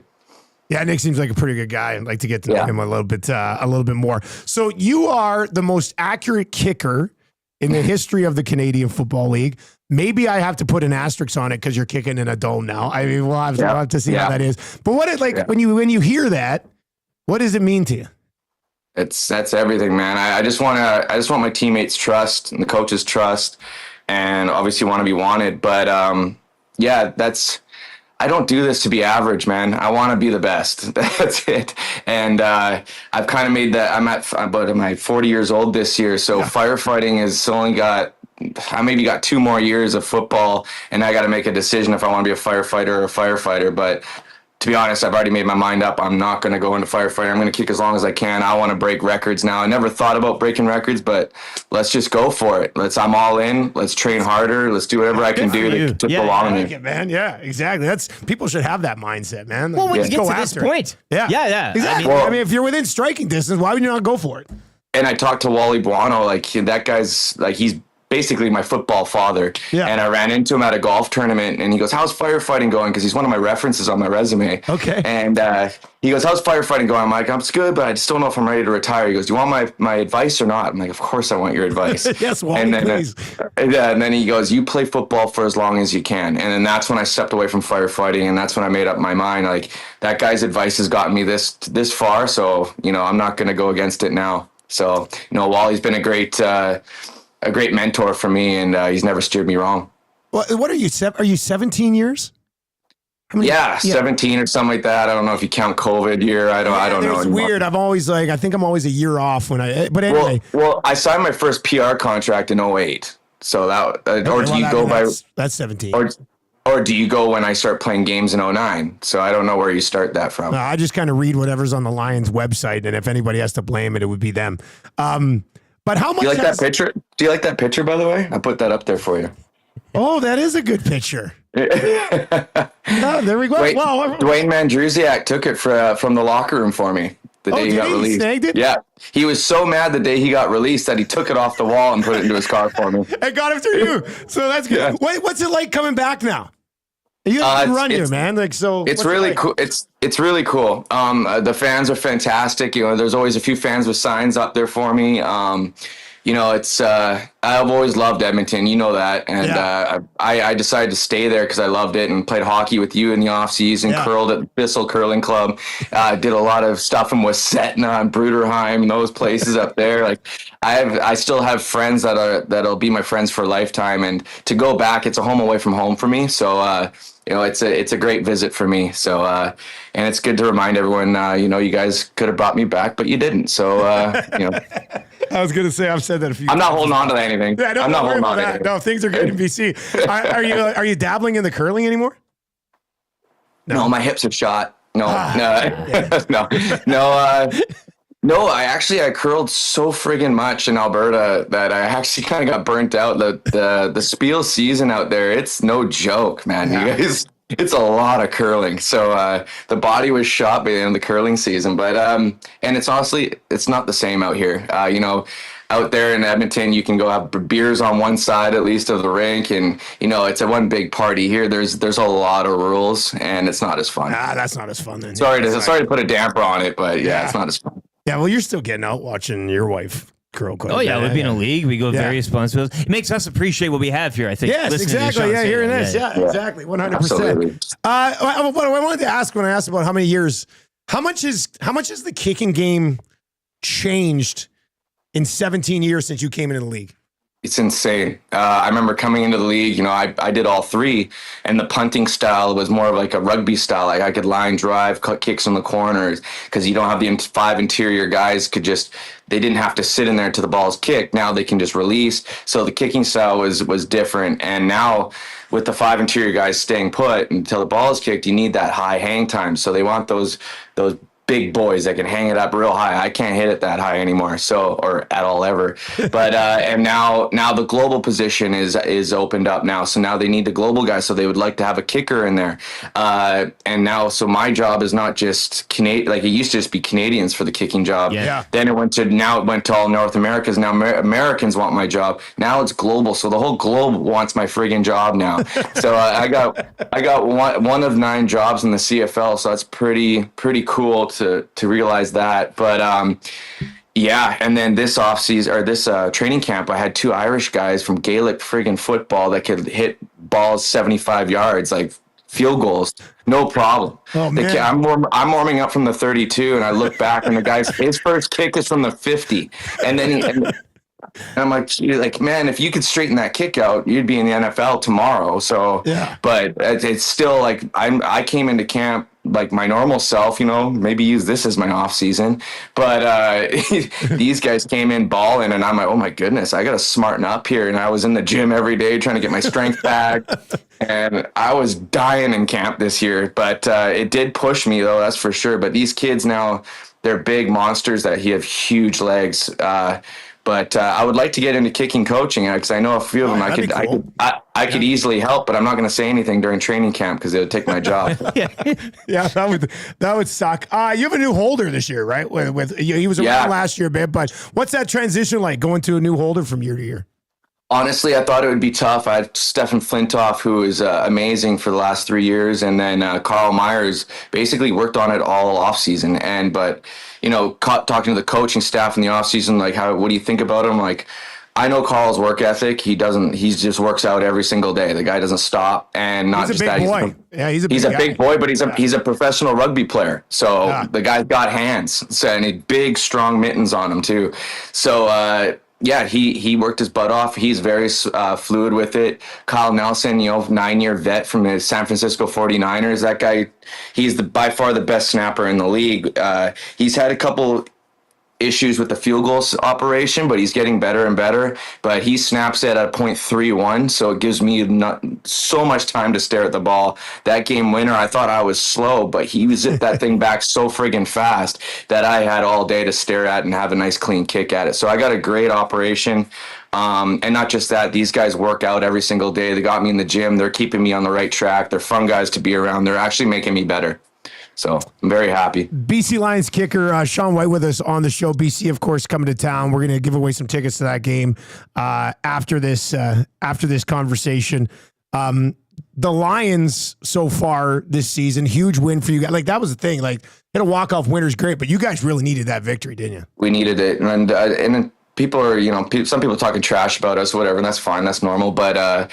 I just feel like we're just finding the timing. We're a new team, new coaching staff. You could see it just tipping off the receiver's fingers here and there. It's just half step off things here. That timing will clean itself up with some detail and some more reps.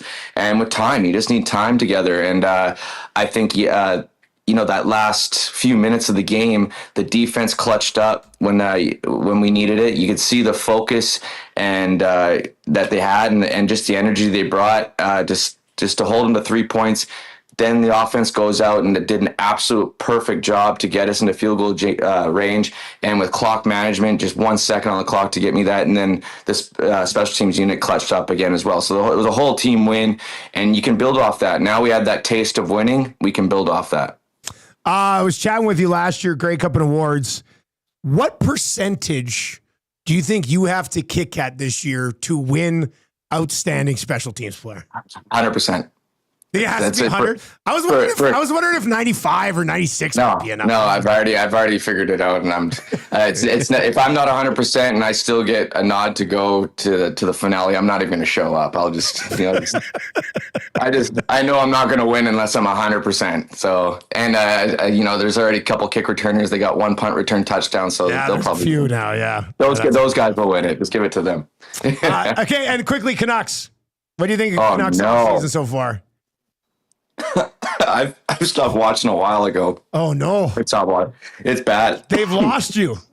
They lost me. No, I'm still watching, but I have a buddy that plays for the Laval Rockets, Zach Hayes. I've been watching him a lot. So when the Canucks started off poorly, I quickly changed to Laval Rockets. So no, didn't they just sign Petey and Besser back and all that stuff? Yeah, kind of thing? Besser just got re-signed. They traded for Evander Kane. Stuff. So, Evander. I know Evander Kane. So Kyle Nelson, our snapper, knows Evander. So he said, yeah, he's great. Because I was like, oh no, this guy's bad for the locker room. And he goes, hey, he's actually a good guy. He's I've hung out with him. He's actually a really nice guy. I'm like, oh. Okay, well, let's party then. Let's get this going.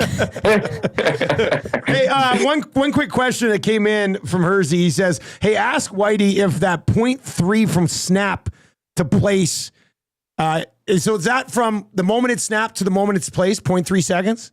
To just the snap to the hands. Yeah. And then the full operation has to be under 1.4. So we're usually in the 1.3s. So that last operation was 1.32. But my block, the one I got blocked in the PAT was 1.40, which got blocked. Anything over 4 will get blocked. Close, eh? Oh yeah, it's like a Formula One pit. Yeah, that's what. And then a punt. It is, and a punt operation is you want to be under 2.2. You want 2.1 or less. 2.2 will get blocked. So, so that was a 1.40. It was a little bit of a low snap, and then I probably took my sweet time kicking it. And then Oakman's 9 feet tall, and that doesn't help either. That guy's a monster. But no, my wife was saying the only thing that was missing in that game was you saying, that was unbelievable or whatever. Well, if I would have been calling that walk-off winner, I would have had something good going on that. That would have that would have been a good time. All right, man. Well, thanks for the time. Good catching up with you. And safe travels to Edmonton, buddy. Thank you. I'll see you soon. There you go. That is Shawn White, the most accurate kicker in the history of the Canadian Football League. And just a good dude. Just a good guy. And for those of you who are asking, can he actually play hockey? Yeah. We used to play hockey together quite often, actually. And he's a good player. Multi-sport athlete. Yeah. They did the hips, unfortunately, in the curling, but that's... that was actually and a hell of a card shark, eh? A card shark, too. God. I have a hard time doing one thing. That was a fun conversation. They should have kept him. Well, he could have still just been kicking here since they left. Whatever he chooses to do, I do hope something within the league or football too, like having him around the league, guys like him. Like he mentions too, like that game has gone so far. There's people from Global trying to take that position now. CFL kicking advisor, specialty. I don't know, like you just somewhere. I don't want him to go away. He's a good guy. Hopefully things don't go too well for him. For all you Elks fans, this week. All right, let's get to Lieutenant Eric's weekly rankings of power. Yes. Power. What are we doing? We haven't even teased this. I'll keep it quick. Okay, what are you doing? I'm going over all of the forward combinations that we set out. That number being 4,368. So if you're ready to go, it is the goal song recommendations for one Isaac the Iceman Howard. Boy, you move quick on this. Yeah, and I'll be quick here. All right, number 10. Foreigner, Cold as Ice. Number 9, Britney Spears, Hot as Ice. Number 8, Vanilla Ice, Ice Ice Baby. Oh, that's too easy. You could put that at 1, or you could have it off the list because it's too easy. Number 7, Pat Benatar, Love in the Ice Age. Number 6, Metallica, Trapped Under Ice. Number 5, David Byrne, Ice Age. Number 4, Hank Williams Jr., I've Got My Future on Ice. Number 3, Blue Oyster Cult, Baby Ice Dog. Number 2, the Jay Giles Band, Icebreaker. And number 1, a cold rap from Ice Cube. We wouldn't have to pay or anything or do anything. He just comes in here and that's it. Lays down. Number 2. Say number 2 again. The Jay Giles Band, Icebreaker. Is that where they go? Icebreaker? Sure. I don't know. Sounds Is like that it fits the title, but it's all ice. I mean, it's easy, so pick anyone. And I think I kind of went around the genres as well. You get a little country, a little it's a nice heavy mix. metal. Look, man, if this guy is going to be rolling top 6 for the next 3 years, he's going to have a song. Yeah. And with that signing, I had the Tomasek songs, but this bumped it out of the way. So yeah, you know what's interesting? What did somebody texted in today? A lot of goals. Stoff just projected his lines. I know, and but Tomasek's not even there. Nowhere to be seen. Yeah. Well, that goes against Tony's bet. I mean, Tony right now is watching Stoff's projected lines and being like, no. Yeah, so we all made a bet with all of us. We all bet him. He's screwed. Plus, Tommy, you already got food for a year from Boston Pizza. Yeah, enjoy supper at your folks' house. So that was no. I don't think it's Icebreaker. Isn't that a different song? I don't know. I really don't know. I don't know. They just have I'm ice in doing it. It's Sledgehammer. nothing. Yeah, I'm doing Sledgehammer. That's a Sledgehammer. I was just trying to do Icebreaker. It's a different Ham song. sandwich. Yeah, you can do anything to that. That's my bad. Sorry, everybody. I got confused. All right. McDowell's Cold as Ice. Oh, is that the Icebreaker? Cold as Ice. Yeah, that's Foreigner. That was number 10. Oh, number 10. Oh, okay. But you know what? And then I had Britney Spears Hot as Ice. Do you want him cold as ice or do you want him hot as ice? I don't remember Britney's. Because if he's cold, Hot as I don't ice. know. They're just all of ice.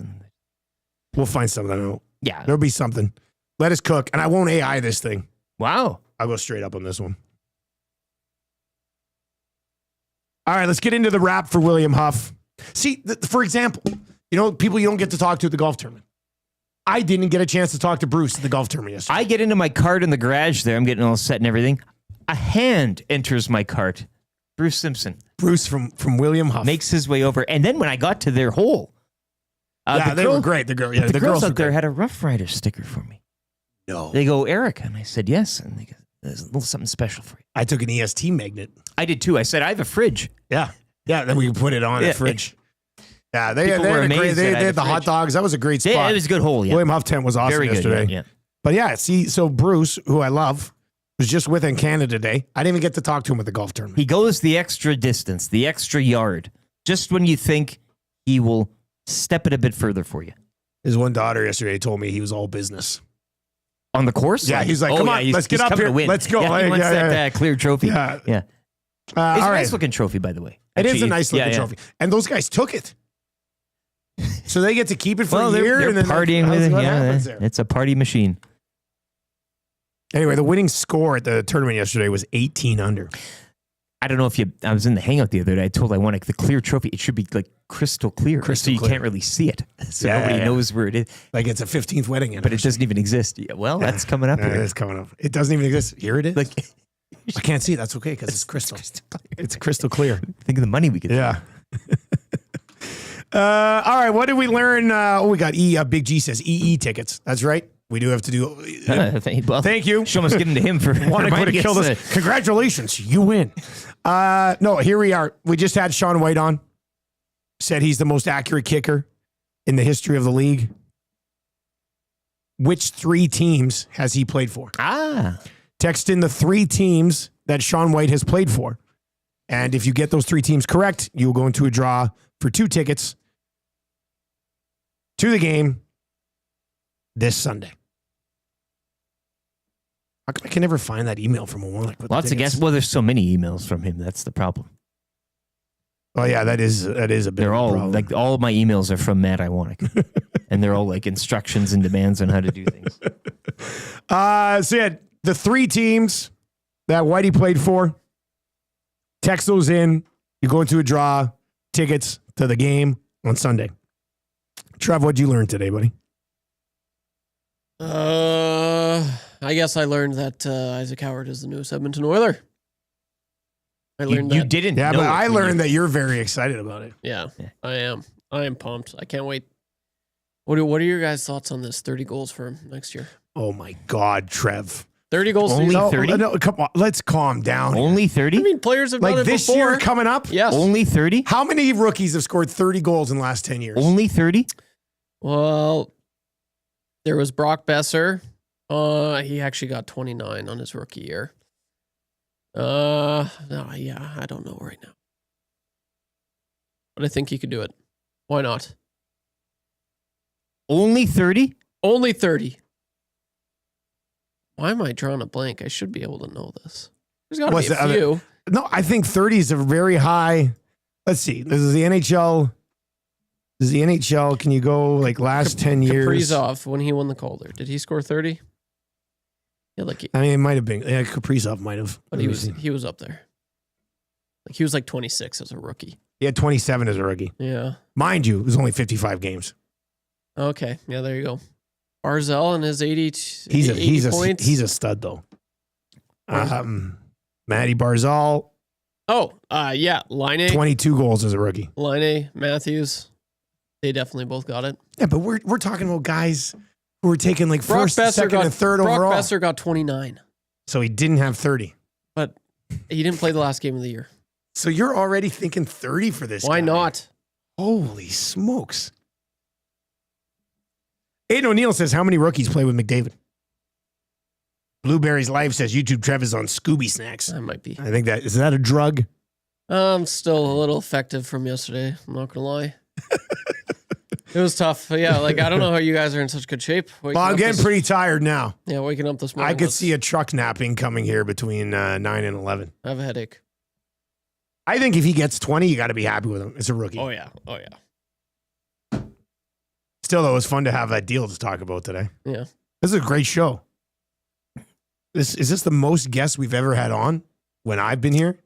Yeah, well, we had 5 when you were gone 2 weeks ago. Yeah. And that was a record, so we've tied the record. So we had 5 again today. Yeah. Oh, that's a busy day. Busy day. You know who I'm going to reach out to today for tomorrow? See if we can get him. Commissioner of the Canadian Football League. Okay. Stuart Johnston. Let's do it. They might shoot me down, but I'm going to see if we can get him on tomorrow. He just came through Alberta to his speaking tour. I want to know what people in the province told to him.